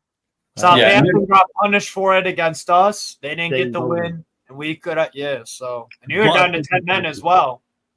I think Liverpool's problem is that any one of those four players that are their core, any one of them four players, maybe to a lesser extent Trent, but like any one of them, like Van Dijk, Salah especially, they're done. They're just done. Because their squad lacks depth or quality. There's no one to come in and replace them. Diaz. Oh my God. He was awful. Jesus H. Christ almighty. Diaz stinks. Absolutely stinks, Diaz. Jota actually had a good game. Gakpo came on. Yeah. I don't know, but I thought like Salah played very well. Gakpo came out way too late for me. But I just think like one of those is like, I think did Kwanzaa go off injured? No, he got stopped off because of his performance in the first half. Because Diallo was gone. He was turning him there. Couple misplaced pass. This was not the same. I'm telling you right now that they are right. They need a DM because that first half they were just like running through them. Do you know what I mean? They were just running through them, man, like a hot knife through butter. Do you know what I mean? They were just like literally there was no one there. Do you know what I mean? And it just I don't like the way like that makes like McAllister look because he's a very good player. He's singing needs to improve drastically, obviously. But he's but other than that, like Gravenberch just looked that first half, he just looked like a tranquilized giraffe in that minute. I mean, it was just their squad depth. They'll beat sides like Ipswich in that because Ipswich won't take the chances against them. Do you know what I mean? They'll beat them like home and away. So they'll accumulate enough points to be around the top four and stuff like that. But I think Liverpool fans are in for a bit of a shock. I think they'll be closer to fourth than they are second or first this season. Do you know what I mean? They might still finish third. You're going to finish third. I think they'll finish. They'll probably finish third, but I think they'll be closer to fourth than like for me. I think they'll secure third like in the last few games of the season. Do you know what I mean? Not like in last season. Because I don't know. He's gonna have to have a 7-leaf clover, a rabbit's foot, a horseshoe, all the things around his neck. If they don't buy anyone to not get any injuries, any serious injuries, like to the players we're talking about, it's going to take one hell of an effort. Do you know what I mean? But it was a good response. And Andy says, "Will a big team in a year going for Amari Hutchinson if he plays to a good level? Yeah, he's definitely got the platform. He's going to play week in week out for Ipswich. You're in the Premier League, so you're in the spotlight. So even if they get relegated, if he plays well, a team will go in for him 100%. He's got Palace winger written all over him. Yes. If Ipswich get relegated, he's got Palace or Brighton written all over him at this moment in time. Oh yeah, Brighton. Actually, I could see him going to like a Monaco or something. I don't know why. I see him in like that red. I can see that. That's if he goes. Don't you think he's got Dortmund written over him as well? Or Dortmund. Yeah. I'm more surprised that we didn't try to go and sign him this summer, to be honest, because like because it's not like the winger options are amazing. Like Adeyemi still stinks. I'm sorry. Buy no Gittins. Yeah, like buying Gittins and doing well are like the two wingers I have the most faith in. Obviously, Prem plays in the 10, but yeah, like he definitely would have been somebody I would take this summer. So. Nah, not Bournemouth. Yeah, I can see that. The thing, the Bournemouth ringers already. That's the. I think he's got higher aspirations. DJ, man, he was just getting people to. I know you banned him because you thought he was spamming. He was just trying to get people to run up the likes. Untime him out or unban him. Yeah, go on, you man, carry on. Nah, it's just like saying like we just talking about what type of teams. Yeah, like it's interesting to see because like you see like a lot of players like this weekend. all couple championship players, whatever they were, got transferred to Premier League teams or came up. There were a couple of good performances, like Jacob Greaves from not Portsmouth. Sorry, what I'm talking about, Portsmouth. From Hull City going to Ipswich Town. Wharton did his thing today. You signed that Mario guy, Hutchison, and Wilson Odobert. We're gonna see what he's about on Monday. Sugawara for Southampton played well against us. I was surprised Russell Martin brought him off at halftime. I was like, who? But then Edozie came on the left and was playing real well. So, like I said, Edozie, because I remember when they signed him from City's academy, and I'm like, because he's just always going to be tricky. Like even if he's entering as number, it's not going to be there. He's going to go after. He's going after his fullback. Jazz, my rules of life. Andrew, I was just gonna say this real quick. My rules of footballing recruitment are: if you're from the Stade Rennais or Manchester City Academy, you're probably a baller. I don't care what position you play, but like their academy has just been amazing lately, just producing players. And I'm like, ooh. Well, Liverpool. Back to Liverpool, though. I think they got you in 2 weeks, right? Flawless before the national break. Mm-hmm. They got you in 2 weeks now. Looking at that first half, obviously I think you're better than Ipswich. You know what I mean? Obviously, I think you're better than Ipswich. I think if they gave you the ball like they gave Ipswich, right, and you start like Xerxes or something like that, I think you'd punish them more. Do you know what I mean? Even your lot, I think you'd punish them more. Do you know what I mean? I think you'd get your 83 goal total up a bit in that game. Do you know what I mean? It's just. 82 now. 82. Yeah, it's not a pattern, obviously, but we sit in the next few games that the first half they start, so in the second half they pop up. So people should watch that and aim to actually really go at them in the first half, not hoping that they score enough that the second half they can't recover. Do you know what I mean? So it's like, and it's just, I think they need to buy people, but I don't think they will. I mean, not even sign that Mashmadeli, whatever his name is. They're still installing. I mean, that's mad. That's not even the hardest Georgian name to say. I don't know why people be struggling with that. We ain't people, man. This guy. Hey, big up TJ in the cut as well, man. Let's just get these likes up. Yes, get these likes up, man. Make sure you subscribe to TJ Warren TV. We're at 99 likes. Get us to triple digits before we do indeed close out. Nah, not tonight. Early morning tomorrow, so I'm not about. But tomorrow we'll run it. Tomorrow night we'll definitely run it 110% because I think playoff starts. Is it the 23rd? I think playoff start. I think it is. I think it's Friday. Something like that. So yeah, we'll definitely be running that. Yeah, you're gonna need to run a lot on Friday because it's Carnival weekend, isn't it? Do you know what I mean? So we run a lot on Friday, and then I'll come back Tuesday, Wednesday, and then we'll just run those 100%. I do have to say though, because like, I don't know what this ITK thing is, because I've been bombarded with the same question like for the last day now, because like there was some Wolves fan talking about how Tottenham's gonna come in for a bid for Joe Gomez from Wolves. And there's most likely going to be by the end of this week coming up. And I'm like, hold on a second. Even Fabrizio doesn't even know who we've been chasing because all the reports that you've seen of we literally signed Wilson Odobert old school way. Nobody knew. We literally just announced it. By the way, that was lit. I woke up and said, "Huh? We should sign a player." That's a good player, by the way. So I love Wilson Odobert. I rate Wilson Odobert. He's your best winger besides Son. Let's just be honest. He's right away. He's the best winger in terms of taking on. Best full stop. He can take quality, the best dribbling abilities, 100%.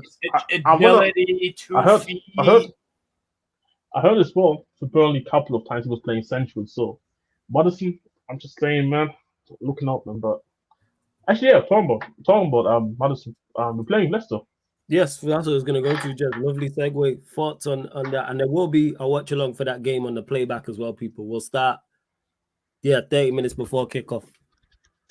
Going into this Leicester game, I'm in two minds. I think we should go and just do our job. I don't see how we should not be win. I think this Leicester squad, I think they got a couple injuries as well, so they're not even going to have a couple of the main players playing. So it should be a game where we should go and win comfortably, actually. But this is the question. I don't know what type of Tottenham is gonna come out like where Leicester are gonna go, and because Leicester have players that can help us in the Highland. So this is where I'm kind of like worried in parts of way, because my prediction I said earlier is 3-2. So, but my prediction is 3-2. But what I'm hoping is for a comfortable performance, because obviously we're gonna have the United Chelsea Spurs show on Thursday, and I'm hoping that on Thursday I can come on the show and just say it was a comfortable performance, because we don't. Me and Flores don't. Yeah, absolutely. But actually, Flores does. That's the Actually, side. I do, absolutely. You come on, you Spurs. Let's go, man. Come on, you Spurs. Let's go, man. Hey, like the hat trick, man. Madison to assist. Absolutely disgusting. The enemy is my best friend, man. That's what they say. Facts, man. Facts. It's just the best friends like that. Who needs enemies, man? That's what I'm saying. That's all yeah, man. You Spurs. No, it's just that. If it's on your channel, you get. But here's the thing, boys. Come on, you Spurs. It's not as good as we love you. We love you. We love you. Everywhere. We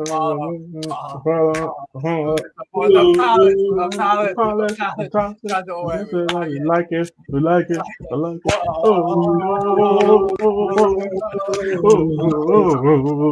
That's a challenge for you, Flawless. Try and do that carnival next weekend. Yeah, I see what I might get rushed with all the rival fans that are there. You know what's crazy? I was listening to the watch along and I heard Steve singing it because I had the watch along. That's the only reason he wants to do the Palace game. I heard it. Bro, if I didn't have to go, if I didn't have to go town, I would have been on the stream and singing as well. I was locked in. I brought up my guy Lewis. Let me play a spoiler for you guys in the chat right now. The reason you see a high percentage of probably Palace games on the on playback this season, is because Steve's going to ask to do them just to do like 2 hours of that. Yeah. I heard it. Like I said, I had it on in the background, and I just heard because we support the Palace. Having his life over there. I just want to close out. Saying that. I'm just hoping for a comfortable performance, even though I don't believe so. Yeah, I'm it's not. like because this is like I.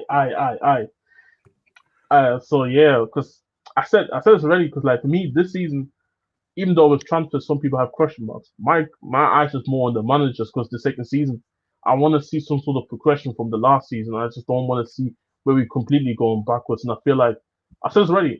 If we play in the football that we did play last season, I don't think this is winning football in my opinion. This is football that can get you top 4, but it's not football that wins you trophies in my opinion. Can I be honest with you? I'm only going with Spurs tomorrow because I have no idea what this Leicester team is going to be. All right, this is partly, but it's just if you play a side that was in the Premier League and was actually good, I probably would have felt. I don't know because I've heard Vardy and Daka are both out. I heard that. I'm not sure if they're going to play. I don't know who their attack is. Is that Wing still there? Marodiri and Fatah, I know they're there. But I heard apparently both of them are not there. This is what I heard. I'm not sure. So I don't know. That's why I'm expecting a win tomorrow. But it should win. But yeah, 100%. But do I think it's going to be comfortable? Partly no, because like I spoke about the preseason already. How I just didn't like certain things from just a tactical standpoint. But we see tomorrow. There's a couple of players that I have. There's a couple of players that I have. I don't know if Ange has changed. I'll know if Ange has changed. If you have less than 8 like Haaland over the top balls against you. Do you know what I mean? Like that. Or when they defend corner. Where attack the and then everything. I know what you're talking about. Yeah. Or Andrew will change if if you notice Spurs' defensive line on freaking corner kicks and set pieces isn't just Oh, one yeah, line. yeah. It's just the set pieces are not gonna change. Like I've seen this in preseason. Big super shot, man. Hey, big up Paul B. Paul, good to see you because this is the first time I've seen you this season. Like since the season started, obviously this weekend. I've not seen you in a minute, so I hope you're all good. First and foremost, glad to have you back. Much appreciated for this very, very generous super chat. I appreciate it. Shout out to my guy Paul B. For those that don't know, Paul B is someone who's here not often, but will pull up, drop a big super chat. We disagree on the Ten Hag thing, but he is a real one because he always supports regardless. He says, "Bro, respect your work rate, grow the channel. You know where I stand. Believe in Ten Hag." Big up, man. I appreciate you showing up. Appreciate the kind words in regards to the work rate. The channel will continue to grow because of people like you, Paul. I appreciate it. You know, I'm just glad that me and Jez are being noticed for once on this channel about our work rate. That's all. And then, right, thank you, man. That's Thank you know what? You know all the jokes you Jez, have 25 each. 25 each, Jez. But that United Chelsea Spurs show, you like fuck off. We're talking about the split later after stream. We're talking about the split after stream. You say that, but that's probably your favorite show apart from the Yardman show. That's it probably is. Bro. Like, you don't want to more in that show than anywhere else. Like at least the Yardman show, I get crashed on, but it don't feel as personal because it's from Kaneki and he's one of us. Whereas you two, what do you mean? We're not personal. It's for the buns. It's for the buns. It's for the buns. Shut up, man. Let me finish talking to everyone. Actually, W smoke emojis, fire emojis for Paul B in the chat. And hey, Paul, I hope you're right, man. I hope you're right, and I hope Ten Hag delivers. I just don't see it. However, someone mentioned it. Jack said it in the chat. Or was you pleasantly surprised by Mazraoui's performance? Yeah, I said that. Yeah, I was by us from a defensive standpoint. Very pleasantly surprised by it. So yeah, but again, Paul, appreciate it, man, for the super chat, man. We're so predictable in this country. Mazraoui did a block or just a clearance, and it's like, oh, he knows what he's doing. I just want the love to see, man. Like just say, like the lid scores and put it goes in for a tackle, or when Dan Burn wins his 9th aerial duel of the game. His athletic ass is like, bro. If the lid goes and scores and does a knee slide, you know Old Trafford is gonna go crazy, bro. Centre back doing a knee slide, bro. I'm saying, bro. But I have to actually give a small shout out to actually Welbeck, because I saw this earlier, which is actually crazy. Which is Danny Welbeck has not scored in 15 consecutive Premier League seasons. Shout out Welbeck. So it's he's getting the Ryan Giggs record, is he? Scored a goal every season. And it was like just one or something like that. Seasons straight. Wait, he's the first player to do it in 15 straight? No, I just think he scored 15 straight. That was he probably is one of the only to do that. No, I think Giggs owns that record, right? Giggs owns it. You got Welbs because he's from Ends as well. So shout out Danny Welbeck. Yeah, that's what I wanted to say is because he's been doing his thing as well. Like since he's moved to Brighton. Even though he's at his old age, him and Milner, they have the experience that those young guys. Baller, man. When you play against Premier League level ballers, you see the difference. Because I've played a football against Welbeck, different. You know what I'm saying? Different level, 100%. And that was young him as well, like teenage him.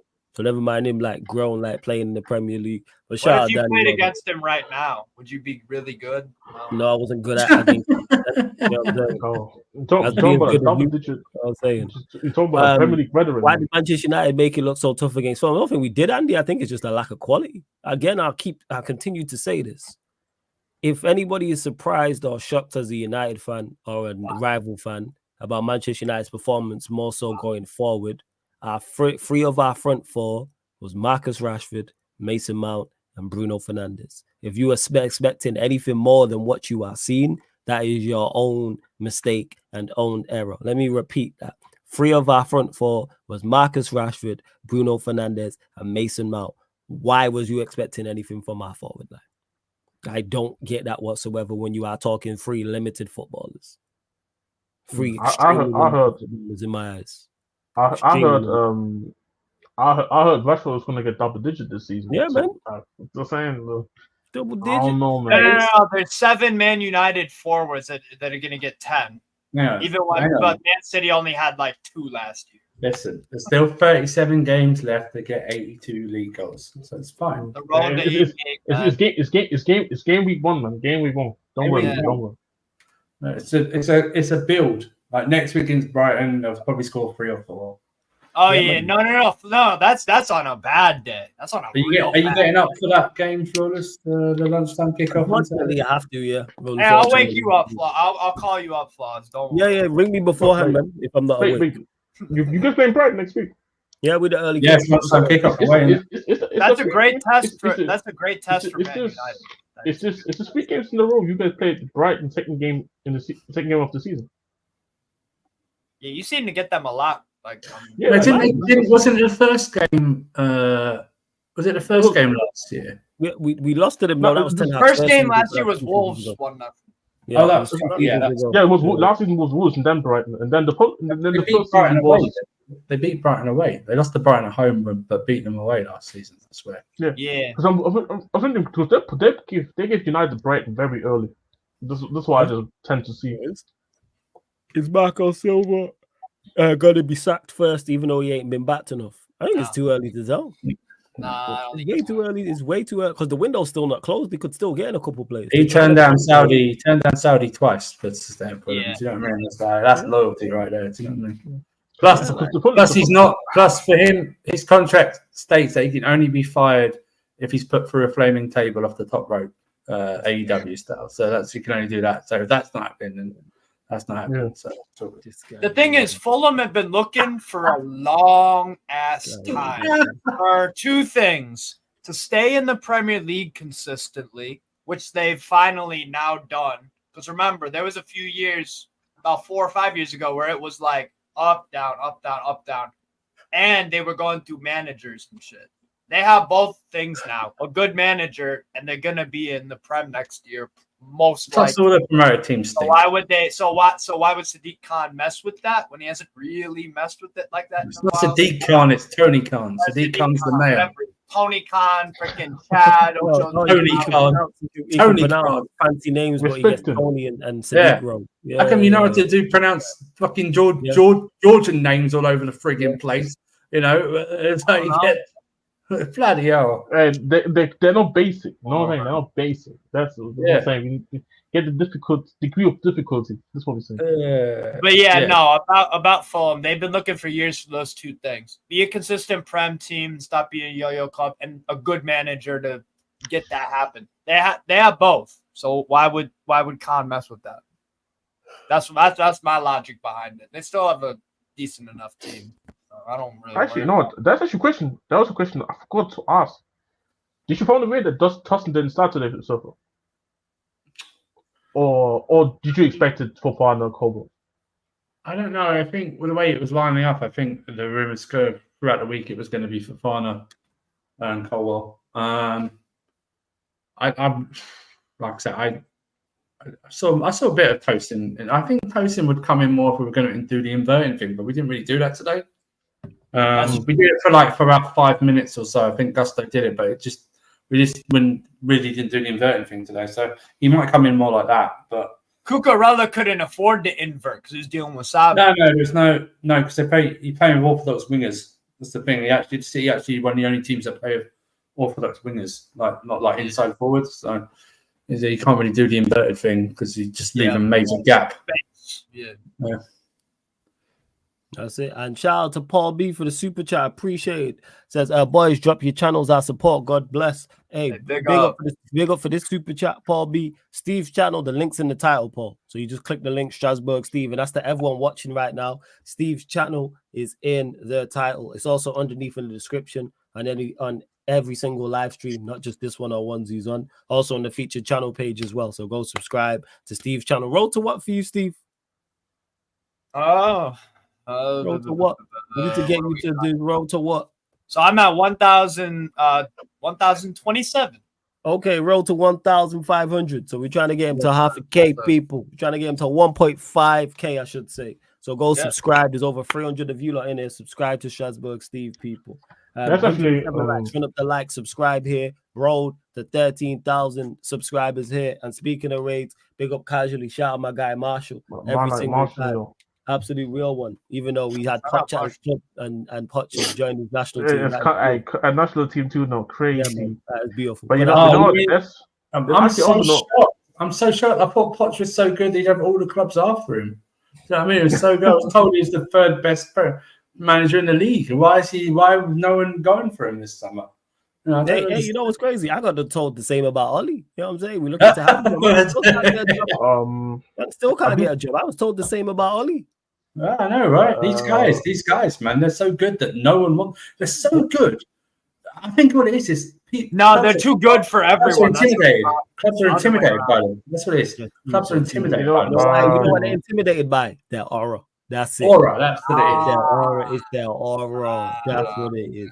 It's their aura thing. But big up Casually and big up Marshall. If you've not, make sure you subscribe to Casually FC. Fantastic channel. Marshall out here doing great work. Make sure you subscribe to Marshall. Oratino. Is that what we're saying, man? Oratino. That's what it's called. Oratino. No, I do want to say actually. Oregano Social. I do want to say quick announcements. I'm actually going to be back on Twitch from next week going forward again. Let's go. Obviously Football Manager streams. If you know, you know. I'm actually planning to start a new save again because I feel like I've been so long away from the Granada save, I felt like it's time now to start a new save. And on my first, it's gonna be either Monday or Tuesday, and we're actually gonna pick the new team on stream, where we're doing a random, where we're gonna use a random pick simulator, and that simulator gonna pick the team who I'm gonna choose them to do the Football Manager save. So yeah, man. Just follow. It's for free. Yeah, follow Jez on Twitch, twitch.tv/HOKAGE. That's HOKAGE, Jez people. HOKAGEJEZ. HOKAGE Jez. Marshall, yes, I'm gonna send you the link. Yes, Prime, what you saying? You good? I'm gonna shoot off, man. All right, bless up, sir. Hey, yes, Prime, I'll see you guys later. Catch you tomorrow. Bless up. What you saying, Prime? You good? Yes, I am. Bless up. Thoughts on your game? Chelsea, Manchester City. Bless. Good. Hope you're good, Sunshine. Oh, hi, Sunshine. Yeah, the game went as expected. I don't get. Well, actually, I do get why Chelsea fans are crying, little bitches. But yeah, they're Chelsea fans. You can't call Fatwa a little bitch. What the hell? Those fans are crying about it. No, I'm taking the piss. Man, I had to just for a quick Fatwa slander in here. But yeah, man. I'm gonna be out. Actually, no, I'm gonna be out as well, man. Big up to you, man, as well. Big up, Prime, man. I love Jez. Big up, man. Peace, bro. Oh, fine. Now the Ghanaian's gone. Anyways, as you were saying,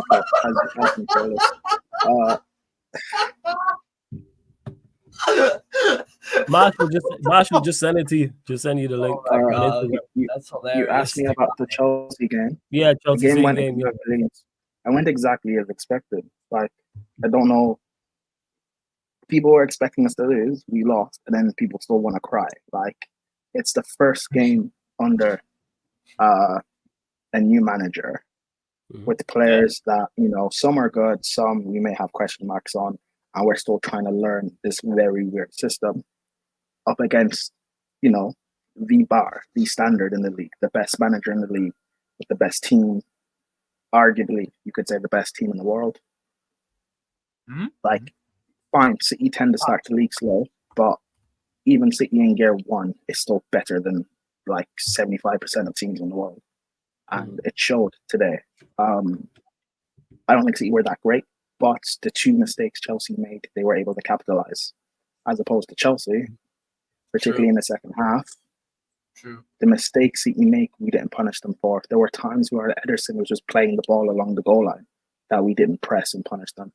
There were chances we made, 3 crosses in the box, one from the end zone, one from Caicedo, one from Gusto that no one attacked and did anything with. So the game went how I expected. I thought it'd be 2-1, to be fair, but which it could have been 2-1 before they scored their second if Jackson had put the ball on either side of Ederson.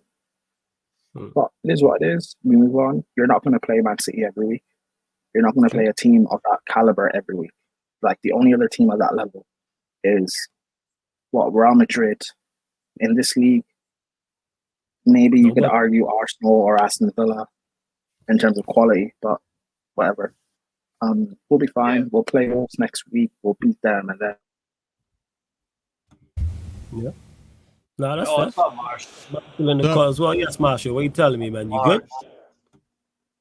Wait, hold on. I just realized I have the other stream not muted. Oh, good, man. No worries. Do your thing. Do your thing, man. Just quickly to answer this from Andy. Yes, in regards to his Pedro's best position on the right, I think so. From when I've seen his best work at Wolves, it was from the right, but I think he's capable of playing from the left. But yeah, I don't even notice a difference, to be honest, left or right. I I've think watched him. stuff that He's good on both sides. Yeah, like he Yeah. can play left hand side, but I would say right. But I think he's a quality player overall. Yeah. And Andy also asked, can Atletico Madrid challenge Real Madrid this season and possibly win the league? Challenge, maybe. I don't know what the business They they've need done. Conor but I don't Gallagher. think- That's what they need. They need Yeah, Conor yeah, Gallagher he's to Conor challenge. Gallagher. That's not Yeah. even over the line, though. It's weird. Yeah. And Marshall getting a warm sarcasm. See, this is crazy that a fraud is calling you a fraud. You know, it's mad. You know what I'm saying? Son- Sunshine, your time will come. The woman Right that's now, first of all, United fans, enjoy your time under the sun for now, okay? Listen, the trench Wait, warfare why will you say continue. Rico? What do we do? No, you're a What do United we fan. do? Guilty by What do we do? association, bro. I know you're rational. You're one of the good ones, but, guilty by association. Enjoy the time under the sun right now while it lasts, okay? I Listen. got you. The crazy part is I got you lot fourth as well. That's the craziest. I got lot Thank you. finishing fourth. Thank you. That's the As long as it's craziest not part. third, like some of these other United fans have been saying, man. No. I got Chelsea finishing fourth. Or United No, third. So Yeah, some United no. fans are saying United Yeah, third, we which is third crazy. and fourth, and that's crazy. No, United are not finishing third Yeah. or fourth. See, No, we're not. this is I got when I said that, I got Chelsea fourth is what I'm saying. I think you. You'd lot have to Thank you. fire Ten Hag in the next month for that to happen. Yeah, then we could go on a run. And then you hire a good man. Exactly. Currently No, I 17. agree 100%. Shut up. You're so shameless. So shameless. But big up, Flawless, man. It's been a while since I've been on here. Just Yes. my apologies. Like, life has been so busy, but I'm trying to finding a routine again, man. And I'm going to look into coming back on the channel a little more often than previously. But thanks for having me on. And yeah, man, like today's game, I think if you're putting your rational perspective and your rational glasses on, I think would you do the best. Yeah, I know, right? Like clicks. We need clicks. That's why.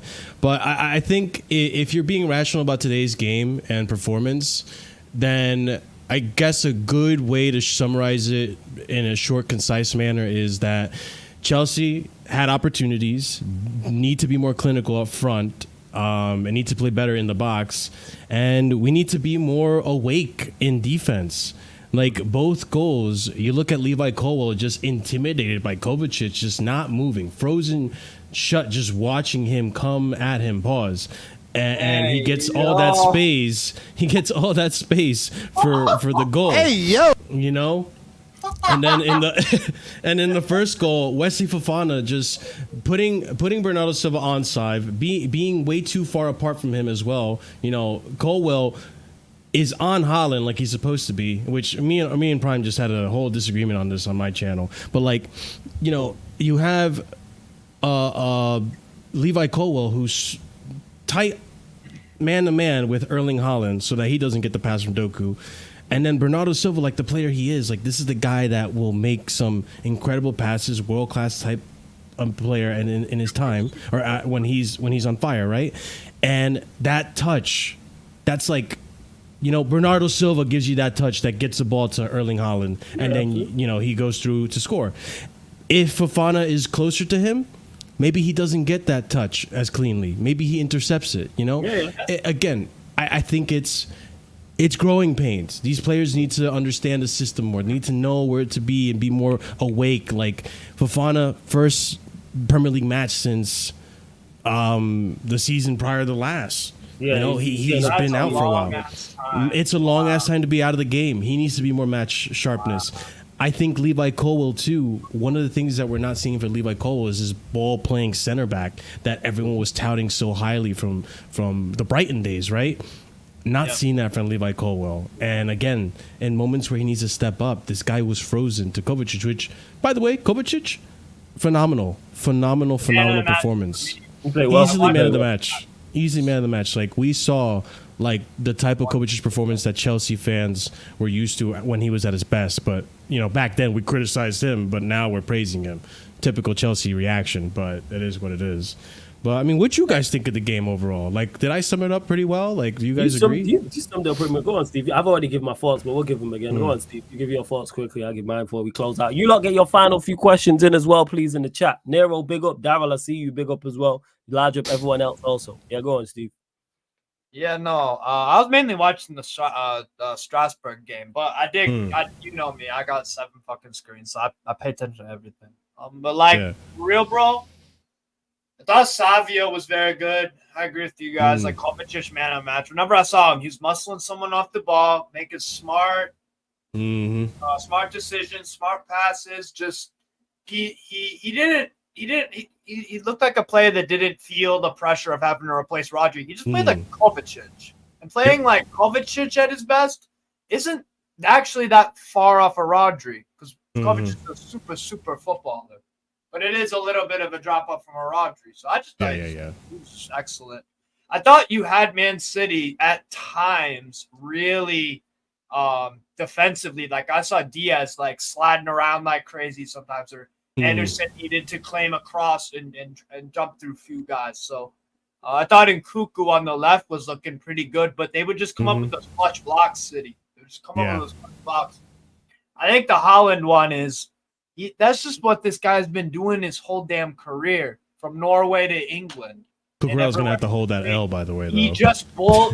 He straight up bulldozes through people. Yeah. He just felt like it's crazy, bro. So it's not even like anything you can do about it. Because guess what? He's going to score another 10 goals similar to that against the Forest, or it could be at the Bernabeu in the Champions League semifinal. Like that's just who he is. Yeah. The second goal, I popped onto the watch along with Flawless once the Strasbourg game ended, and like I think 5 minutes later, Kovacic had the ball, and I said, "Look at all that space. He's gonna run with it." He ran with it, and he scored. So that there's you cannot give space to a player like Kovacic because he'll take a pop from there, and he can score those every once in a while. He really can. I thought Sanchez had done way better though, but it was a decent shot. Yeah, so it's the fault on the defense there and the midfield for not letting Kovacic exploit that space, and then the goalkeeper for getting a hand on it. Like, have some stronger freaking wrists, man. You need to work off to work your muscles or something. Like, come on, man, it's just ridiculous. All right. You need to take 5, man. You gotta take 5. Hey, yo. You know what I'm saying? Hey, yo! Like, this is you relax with all that. Like, take 5. You know what I'm saying? This guy is doing too much. Crazy. Yeah, it's great. But in regards to the game, like, I actually thought Chelsea, the reason why I'm not crashing on Chelsea, because I thought played well to an extent. Yes. It's Man City. At the end of the day, people need to remember it's Man City. You played against the better team. Yes, it was without Rodri, but people acting like, oh, City are not the same. It's going to be tough for them to go and get 5. They still have quality out there. Kovacic bringing up Bernardo Silva as a midfield trio is not a bad midfield trio. By no means. They put on a stronger side than I anticipated. I'll be honest. They put on a stronger side than I anticipated. And Diaz as centre backs is not a bad centre back pairing. Having Savio and Haaland as 2 of your front 3 is not a bad attack to have. They are not a bad side. Bear in mind the manager they have, and they brought Foden off the bench as well. So in regards to it, I thought Chelsea played well, but it was just City's quality in the end. The first goal, I don't give too much criticism to the defenders because I think that is just Bernardo Silva and Haaland's quality. Yeah, that's why I'm also putting it down to. If it was 2 other players who aren't at their quality, I'd probably be a little bit more critical. But sometimes, which I don't think we do enough of as fans, is sometimes just give credit to the attack. Just give credit to the attack at some point. Bernardo Silva, the pass is quality. Haaland in that situation is tough for defenders better than Colwell to stop. Like, that's not an easy thing, and the finish was very, very good as well. The second goal is definitely more avoidable, and that's where fine margins for Fana first and foremost, chipping the ball to Bernardo Silva. Clear the ball down the line.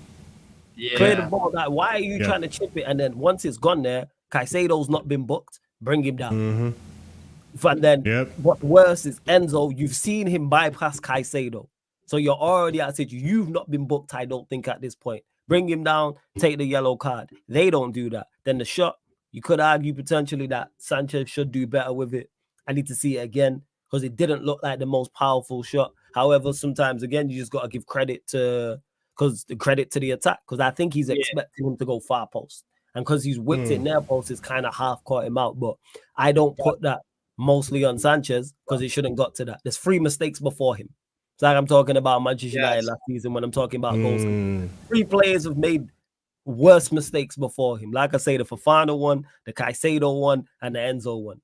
3 players who should really all know better. Now, Caicedo wasn't booked at that point. He got booked later because he got booked when they was all laying, and then so he wasn't booked at that point. So because I remember asking him kick someone, but he wasn't booked. He got booked afterwards. So it's like, bring him down, yellow card, because it's not even like it's a dangerous situation at that point. So, but yeah, I think you lot will be all right. I think Arsenal or anyone who has any belief of winning the league should watch that City performance because this is City without Rodri. And this is thing you aren't as hungry, and City you are not supposed to be not on it and all this type of stuff. If this is a preview of what's to come, then I'm confident that we will be okay. Because on another day, like if we had, let's say, another preseason game for Pedro Neto, or if we got Pedro Neto sooner, right? Then I see Pedro Neto playing on the left wing, not in Nkunku. Then you put in Nkunku more centrally, and then up to you. You either don't play Enzo and do Caicedo Lavia, or you put Enzo where Caicedo is, or even more, which I don't think Maresca is going to do this because he said in a quote earlier that he's still trying to, little by little, let's do one part of the system first and then we'll see the other stuff come as a result, right? You could put Caicedo into that right back and inverting role, and then you have all those 4 players in the midfield, but then you drop Gusto. So it's like a little bit of a headache as to how Maresca is going to tackle this and go about it, but the system itself, like, you see, there's moments in there that we look good attacking. We just need to be, sharper in defense. We need to be more clinical in the attack. Like, give Jackson time. Jackson didn't look great today, but you know what kind of player he is. You know what he can do. He did have some nice moments today. Obviously, maybe strike the ball, like actually take a shot. And Enzo, again, he was poor today. I think he was the worst player on the pitch. Yeah, I'll say that. I think he's the one that stands out. But again, this is where like I don't want to see Enzo in the 10. Like Maresca, fine. You didn't try it. Potts tried it, failed. Now you're seeing that it's not working because he just kind of gets in the way. He shouldn't be taking touches in the box.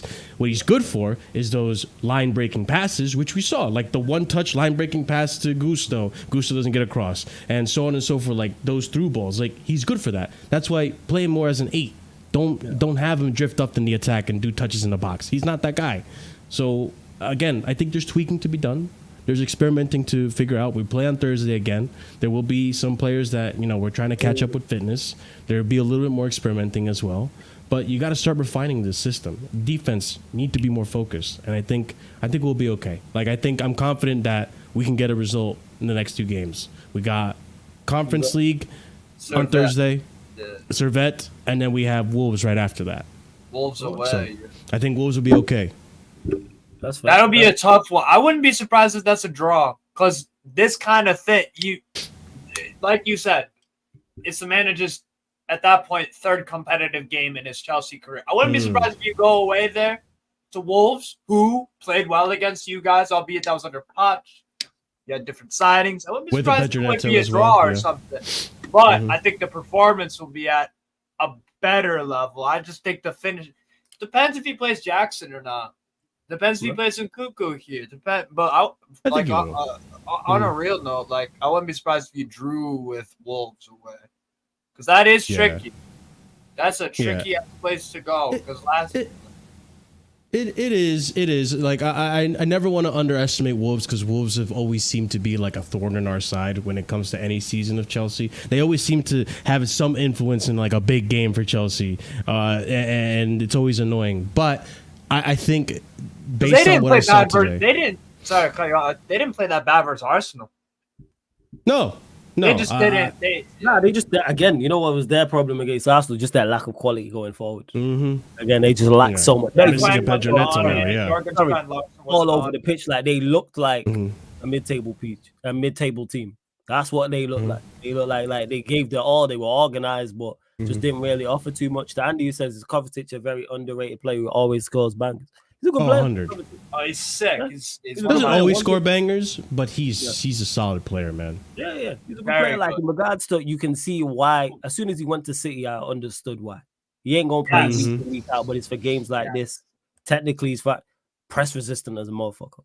Bro, his Right. athleticism and physicality and the body type, it's like it don't make sense. Yeah, balance you and keep him agility, fit. He's a great like his choice. ability to just turn out of situations and things and Mhm. carry the ball. So and he fits what City have going on. And like I said, the biggest compliment I can pay him is say City didn't miss Rodri today. That's the Yeah. biggest compliment. Because he I can That's played a like huge Kovacic. compliment. He didn't try to play like Rodri. He just played. Yeah, he like didn't do too much. Like he just again, what I talk about all the time when we talk about players, and more so when I'm talking about Manchester United and when I'm talking about teams, basics. If you do the Mhm. basics, that's more than half the job. That's what he did. He went about his defensive duties, closed down, intercepted at times, closed gaps, and then did what he does on the ball and kept it simple.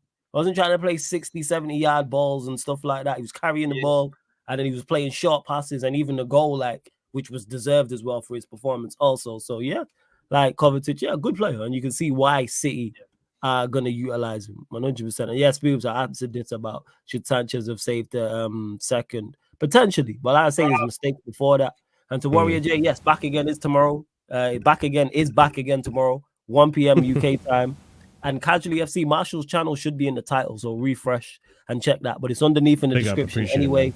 On all the live streams, even if Marshall's here or not, and it's also on the featured channel page as well. So go subscribe Big to up, big up. Casually FC as well. Victoria, hope you're blessed. Good to see you in the chat. Nothing but love. Good to see you in the chat. Blessings every single time as well. How many players do Chelsea have in their first team? If it's over 40, injuries shouldn't be an issue. They got a hell of a lot of players. Yeah, we have a really big bloated squad right now. But keeping the them plan all is to get rid happy of. is tough. Keeping them all happy is But the tough. plan is I looked at that list and I mean, there's a good portion of them that aren't going to stay at Chelsea. Like, there's a good portion that should be moved on. If they don't get moved on, that's a problem. Yeah, because then you got half that unhappy. Mhm. They just ain't playing. They aren't playing enough. They're not being played. This. Yeah, but that's why, like, when the Sterling thing happened earlier today, right? When people were saying, "Oh, Sterling came out with a statement," I was like, I don't know how true that is. I'm not making a big fuss about the Sterling thing because it's a bloated squad. He just simply maybe today didn't fit the squad, and then the next game he's starting. You know, like we've been through this before with Chelsea, where players get left out of the squad because it's bloated. You know, it is bloated squad right now, so this is gonna happen from time to time. Well, then I And think that, like you said there, sorry to cut you off, Marshall. A lot of them players ain't gonna see game time. A lot of them players are not gonna. We don't know what's gonna happen with Carney Chukwuemeka. You know, like we don't know if he's gonna get sold or if he's gonna be part of the plans. Choa, we know, isn't, you know, Maresca isn't interested in that guy, so we're looking for potentially what to do with him. Conor Gallagher's in the squad, but he's gonna get sold soon. Lukaku's part of an El Shimet deal. Like David Dodger Fofana also gonna get sold. Like there's a lot of players that we're planning to get sold. So by the time all this is said and done, the window's closed, it shouldn't be. There should be 10 or 15 less players on that list. We got a lot of hustling to do. Yeah, you all got a lot of hustling to do, and I think that's most teams as well who are looking, whether it's incomings, outgoings, or both. But you lot still over Liverpool. 300. They got a lot of work to do. Shout out Liverpool though. There's over 315 of you lot in here. Still only at 120 likes. Let's get up to 180 people. Let's get up to 180 likes. Like check 1212. Said this a few times. Clearly, this is going to be it. But it's already been a longer show than expected. Get your questions in, people. Obviously, if you're a member of the channel, I'll start your question. I'll get to it. Because if you super chat, I'll get to it as well. Make sure you subscribe to Marshall's channel and Steve's channel. Both links are in the title. Casually FC, Strasbourg, Steve. Both links in the title. So click the links and it opens up new tabs as well. You lot get your final few questions in, people. Final few questions. Let's see what else you lot are saying in the chat as well. Big up Spoobs, always good to see you. Yeah, Nero, man. Make sure you subscribe to Casually FC as Appreciate well. it, Nero. And the question don't have to be on the Chelsea City game. It can be another Premier League game, people. That's absolutely fine. Or Europe, since I watched a bunch. Or Europe, yeah, that's fine. Pep on Kovacic. This is my advice. When people doubt when people doubt about something in the club, we are going to break it. So be careful. Listen, Rodri is massively important for us, but Kova is an experienced player playing in the biggest stages, being sports. You lot are pissed off. That's what I've got from this. He's tired of that shit. He's heard you man talking, about we run high. Okay, you know when there's certain people you just need to stop fucking with. Like that's them. People still talk shit. Like stop. You know what I'm saying? We just need to quietly let them go about their business. Like when people spoke shit to Michael Jordan in his pump. It's like shut up and don't say nothing. Like sometimes don't say nothing. Hear what Mahomes right now with the Chiefs. Man literally said, listen, Rodri is massively important for us. So he's paying attention. Because Pep is petty enough to do that. And he's tired of that, we're shit with Rodri type thing. All right, you lot carry on in it. You lot carry. Swear, man. He showed everyone today. Keep stirring the pot. And also the Kool-Aid, Arsenal fans. Let's go. Yeah, facts. Yeah, Arsenal fans. That Kool-Aid turned up, baby. Let's go. You know what I'm saying? Good luck with that. Flawless lineup against Brighton. Same team, apart from a drop mount. Play Xerxes. Yeah, play an actual striker. I'd play Xerxes, and then I'd play because we just have no other options. I don't want to play Rashford, but I'm at Diallo starts. Yeah, that's why I said same team because Diallo started. So same team, same team as the team against Fulham. Apart from take out Mount and play Xerxes because we have no other options. I don't want to play Rashford left wing, but Sancho ain't gonna play. So you wouldn't start De Ligt? You want to start De Ligt? I wouldn't start De Ligt. No. Really? Too soon. Play Maguire. You know why? Maguire. No, again, Daniel. He asked me what's my lineup. I would start Maguire because you know why? Because he played well. On merit, he played well. Because if he played badly, I'd be sat here asking for him to be dropped. But he played well in the game, so therefore on merit, you did nothing wrong. Like De Ligt eventually will get his time, but there's no need to rush him back. You could do at halftime. Say Maguire's having a mare 20 minutes into the game, take him off. If that's the case, so yeah, that's why I would. That's why Flawless's nickname is Fairness. Yeah, like that's it. Yeah, like, I don't think that is. I don't think that is. I don't know. I'm calling Fairness with that. As much as I don't rate him, he played well. Like we'd be. That's Maguire you're talking about too. Yeah, Maguire. Like if he played badly in the game, I'd be here, and everyone in the chat would be talking about how bad he was against Fulham. So when he plays well, that doesn't mean I want him to be starting week in week out. No, do I want him sold? Yes. But did he play well against Fulham? Yeah. You know what I'm saying. Same way that girl who might be average looking, you might see her one day and she's looking fine. That's happened before. You know what I'm saying? Like today, she's on point. Is she pretty in general? No. But we all know that girl. You know what I'm saying? That's happened before. Sometimes these girls are on form, man. You know what I'm saying? Yeah, sometimes on form. Sometimes they're on form. You might just see her that day in it. She might just be like, whoo. And you're like, rah, such and such looks fire today. She's level. You know what I'm saying? But, starting.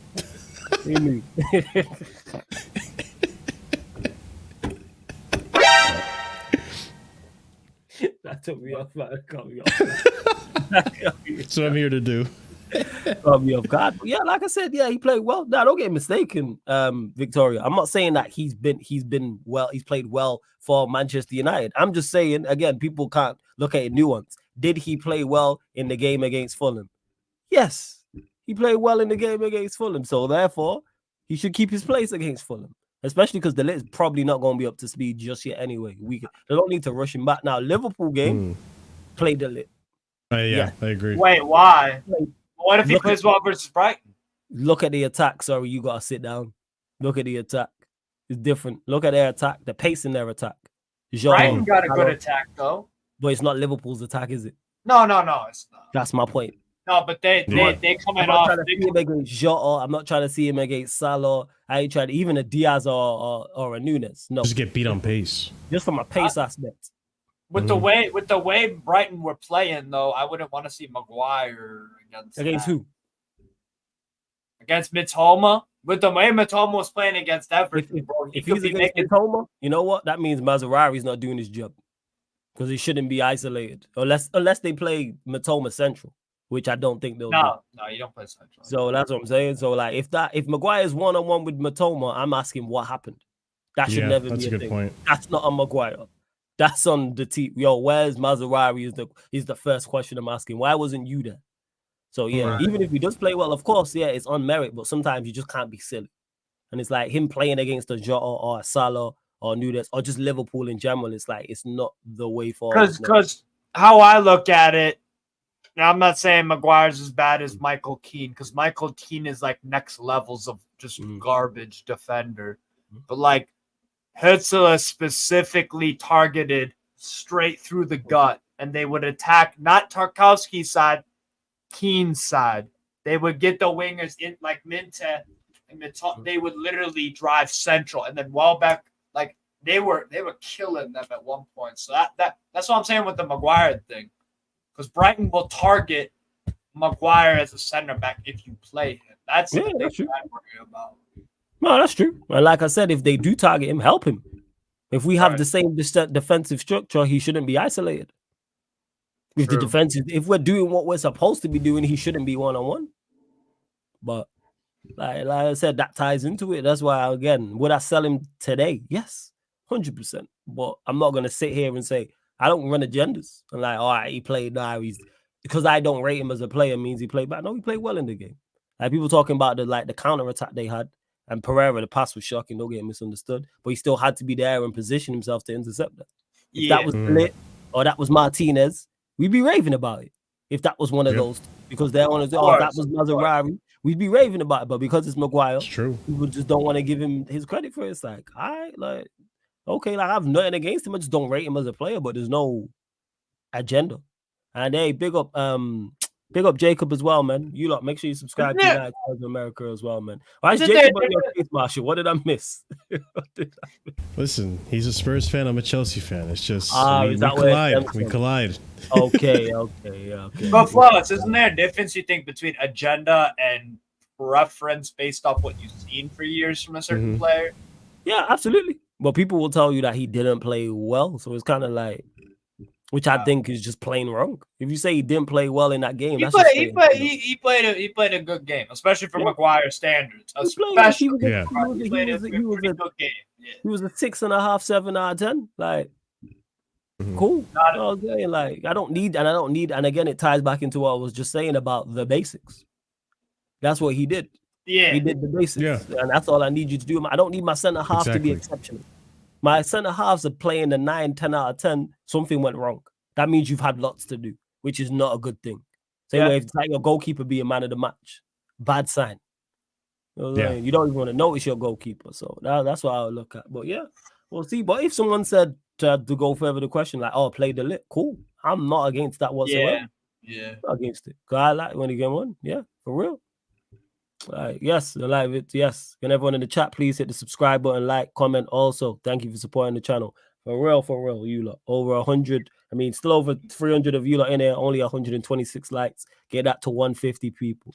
Get that easily. Of course, Madison. You know what I'm saying? It's still get rid of him, and if everybody's fit, he don't play. If the Lit, Euro, Martinez are all available, he's not starting, which is where he should be. 5th, 6th choice. Probably had Luke Shaw in that, but hey, whole different conversation as well. Let's see what else you lot are saying before we do indeed close out. Oh yeah, fan calling show tomorrow as well, people. 4:30 p.m. Tokyo-ish. Well, today technically, if you are in the UK time zone. Then on the playback, you will get the Leicester City Tottenham Hotspur game as well. Yeah, Jack. Just calm. No problem. Same way if Bruno has a good game or Mount has a good game, I'll be like, yeah, they played well. Don't mean to rhyme. Say with Rashford. I want to be wrong on these lot, but I just don't see it because it's just not very good. That's just what it is. They're just not very good. But hey, we move. Say that again for the people in the back. Yeah, serious. Like, oh, why is it just not very good? Why don't you like such and such? It's not a like or dislike of anybody. I don't like or I don't know these. I just rate them as football. It's from a footballing perspective. I either rate you as a footballer or I don't. Yeah. There is Warrior J. We'll keep it on the low. Do you think Maserati secures the right and forces the low to stay on the left? I don't think it's a force thing. I think that's Ten Hag's thinking behind it. And I think that's his sign. Like, he signed him to do that. I don't think it's a question of securing the right and the low stays on the left. Like, they're the only fullbacks we have right now. Shaw's injured. Malassi is getting back up to speed because he was out the entire year. That's it. They're the only two full. When I think about that, and then you've got Harry Amas as well, who's obviously the youngster, the left back. Like, that's it. There's no one else. So I think that's it. But hey, Colin says, I can see a much more competitive league this season, more shock results on their day. Any team can take points off bigger sides. It's going to be a good season. I think from an entertainment standpoint, it'll be a good season. But take out City, Arsenal, Liverpool. This league is not very good. Villa. Even Villa have their limitations. I think Villa have their limitations. Why big part of the reason why I still have them in top 4 is because, like we were talking about earlier, real quick about the managers and ranking them. I think he's the third best. Second, I'd put him down as second best manager in the league. Who, Emery? So if you're the second, Unai Emery. Yeah, I agree. Interesting. And then slot third. So, like, for me, if you're the second best manager in the league, you should be in the top 4. I would be, if I was a Villa fan, I'd be disappointed if we weren't in the top 4. Absolutely. Yeah, I would agree with that, especially since they a reinforced lot. Yes, they lost Douglas. They did lose Douglas Luiz, sure, but you did sign Onana, and that's pretty good like-for-like replacement or similar kind of midfielder to him. You got a bunch of talent on the wings. You still have Watkins. You still have Duran, who, even though they were looking to sell him, did score an important game-winning goal. Match week 1 away to West Ham. You still have, I think, one of the best goalkeepers in the world, and I mean Martinez, based off what he's done since he's left Arsenal. With He's finally getting his respects. Yeah, I've been saying that for a long time. He is a world-class goalkeeper, bro. Not a crazy thing to say. Yes, Ryan, I do think Slot's the third best manager in the league. Yeah, and for me, at Villa, I'm saying they should be getting top 4 again. And I think that Villa team last year was better than the Newcastle team that got top 4 the year before, because Eddie Howe is not as good as Unai Emery. He's just not. No, that's fair. And nephew says, last year we conceded all them goals because we had no 6 from January. He's talking about Boubacar Kamara got the ACL. Like I said, I've got them 5th, but if they finish 4th, I do agree with you in regards to the aim should be 4th. Of course, the aim should be 4th. They have the goalkeeper position is so Marshall. You don't know yet. Your goalkeeper arguably cost you a goal today. Yeah, you reminding me of my goalkeepers. I'm sorry to call you, and bro, we could do it with love. I got 5 goalkeepers. He should have played all of them today. That's what he should have done. We could do. I'm guessing you're not a fan of your goalkeepers, Marshall. It's when does he just make the switch? When does he make the switch? I think Thursday we might see Jurgensen get a shout. Because I think Thursday in the Conference League, we're going to see a pretty heavily rotated side. At least I would expect that. Also to keep morale up, too, because it is a bloated squad still. We got people to get rid of, get some players to get some game time. But in terms of, like, Sanchez, I don't hate him, but I genuinely do not love him. Like, I don't. Like, today, and I rewatched the game today, right? Like, at first watch, I'm seeing him do that. He loves to do this, take the ball, get the ball from the side, and then one touch, pass it right through the middle, and hopes that it lands to like Caicedo or Lavia. And sometimes, like, dude, this guy's playing you a terrorist pass. Like, oh my god, like he's putting you in trouble. Like, damn, like it's looking bad. Marshall, when I was growing up playing hockey, which is very stylistically similar to football. I learned the cardinal sin is when you have the puck or when you have the football in your own defensive half, never ever clear it up the middle on the ground. Don't ever. But that's what he does. Because he passes to the middle all the time. You are asking for someone on the opposing team to rush and get the interception. In hockey, you clear down the boards, and in football, you clear down the touchline. You know, it's crazy. Well, listen, Steve. I deeped this when I was watching the game the second time. I think it's hilarious. There was the one point where Sanchez passes it to De Bruyne, right? And then when I watched it the second time around, I deeped it. This guy's such a bozo sometimes. I think he genuinely thought De Bruyne was Cole Palmer, and he passed it right to him. Just because he's just as pale and blonde. It's just like, oh, that's him.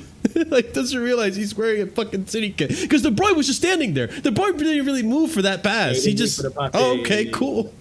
I'm like, yo, Sanchez, are you really this much of a bozo?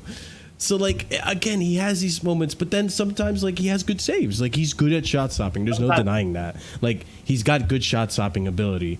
And again, like, I'm going to be calm about Sanchez. I'm not going to, like, rag on him too much because we're up against a Man City. These guys are drilled. They have a good press. Maybe on another team with the center backs more fit and more sharp, you have better passing options. But damn, dude, this guy makes me nervous on the ball, and that's the one strength he's supposed to have. Yeah, because they say that he's supposed to be, his distribution is supposed to be the one thing that's good. Yeah, he ain't it, man. They sold these men a dream. Sold them dreams. Adi says, will playing Enzo and Jackson regularly affect the team being consistent? Do you see that? Do you see those two being problems if they are played consistently, Marshall? Enzo, really, because in that 10 position, I don't want Enzo there. I want Nkunku there. Yeah. Nkunku is a lot better in that 10. Because this is what I noticed today. I deeped it as well. Like, with Maresca, the way he was playing, he wasn't playing like a left winger, right winger, striker, a 10. He was just playing 4 attackers. They were just in a line the whole time. There were times in the match where, like, Cole Palmer would come in more centrally and Nkunku would come in more centrally, right? They're coming in from the left and the right, respectively. And there was times in the game where, like, I saw Enzo as a striker and then Jackson coming back, which Jackson coming in a 10 position is useful. Like, he can link you up and, get you. Yeah, he's a good footballer. He can dribble up the pitch. He can do the technical stuff really well. And you do want to take advantage of that from Jackson, but he's not there yet. This is only his second match back since the preseason. Like, this is his second preseason match, if you want to call it that.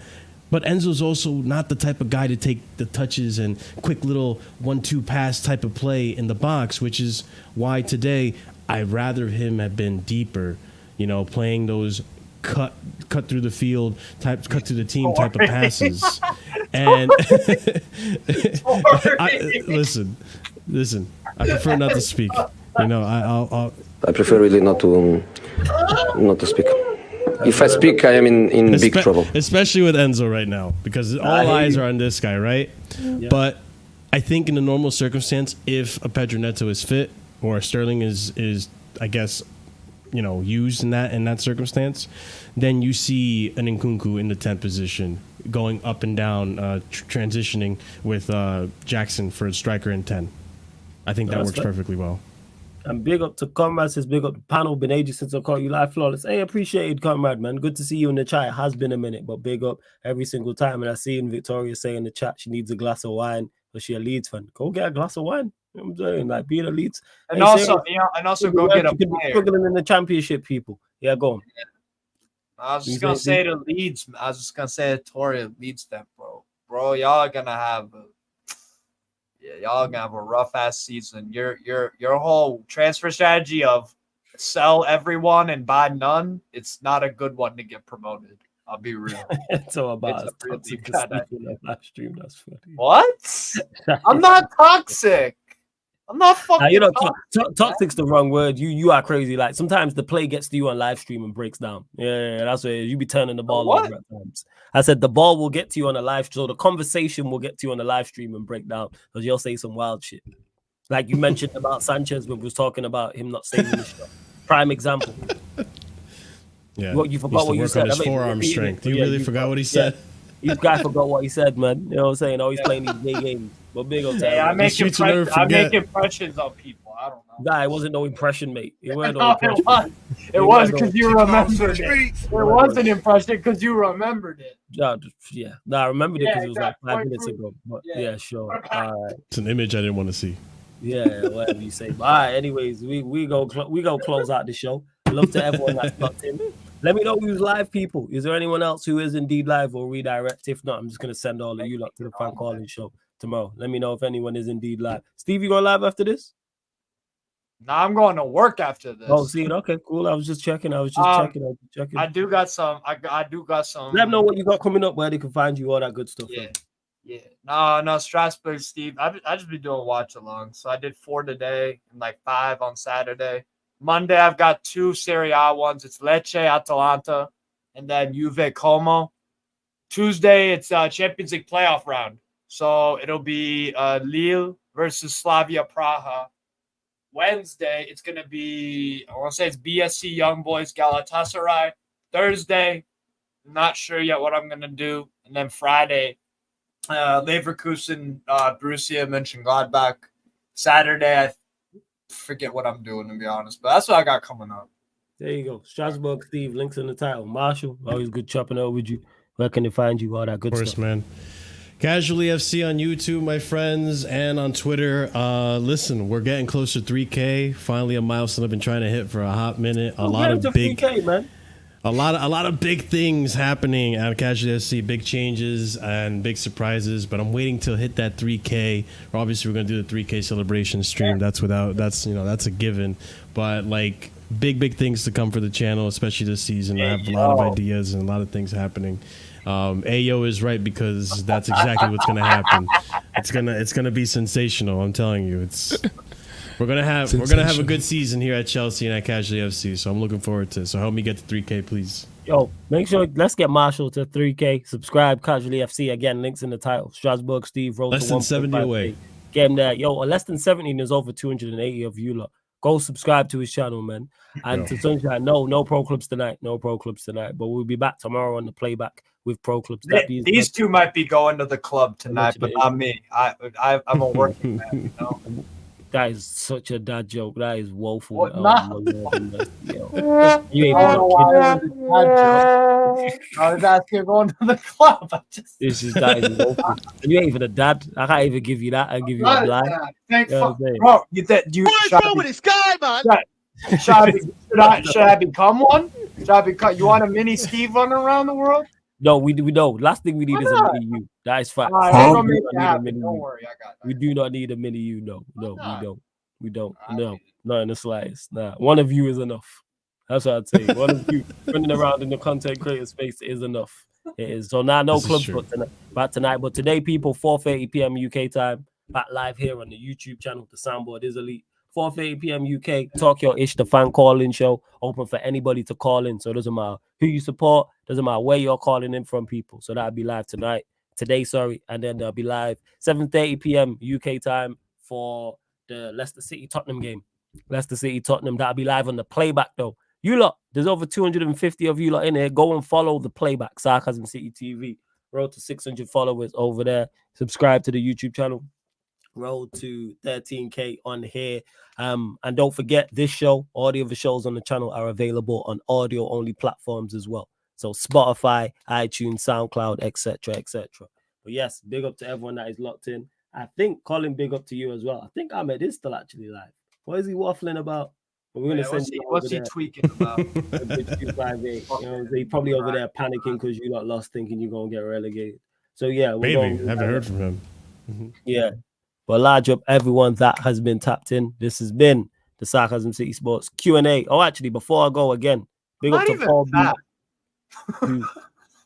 Big up, dude, man, crazy, yo. Big up Paul B again for the 2 super chats, the very generous super chat. Paul, real one, man, and it was good to see you back in the chat as well. So big up to all the members, big up all the mods, all the regulars, all the new people. Again, love to everyone that's tapped in. This has been the Sarcasm City Sports Q&A live on the Sarcasm City TV YouTube.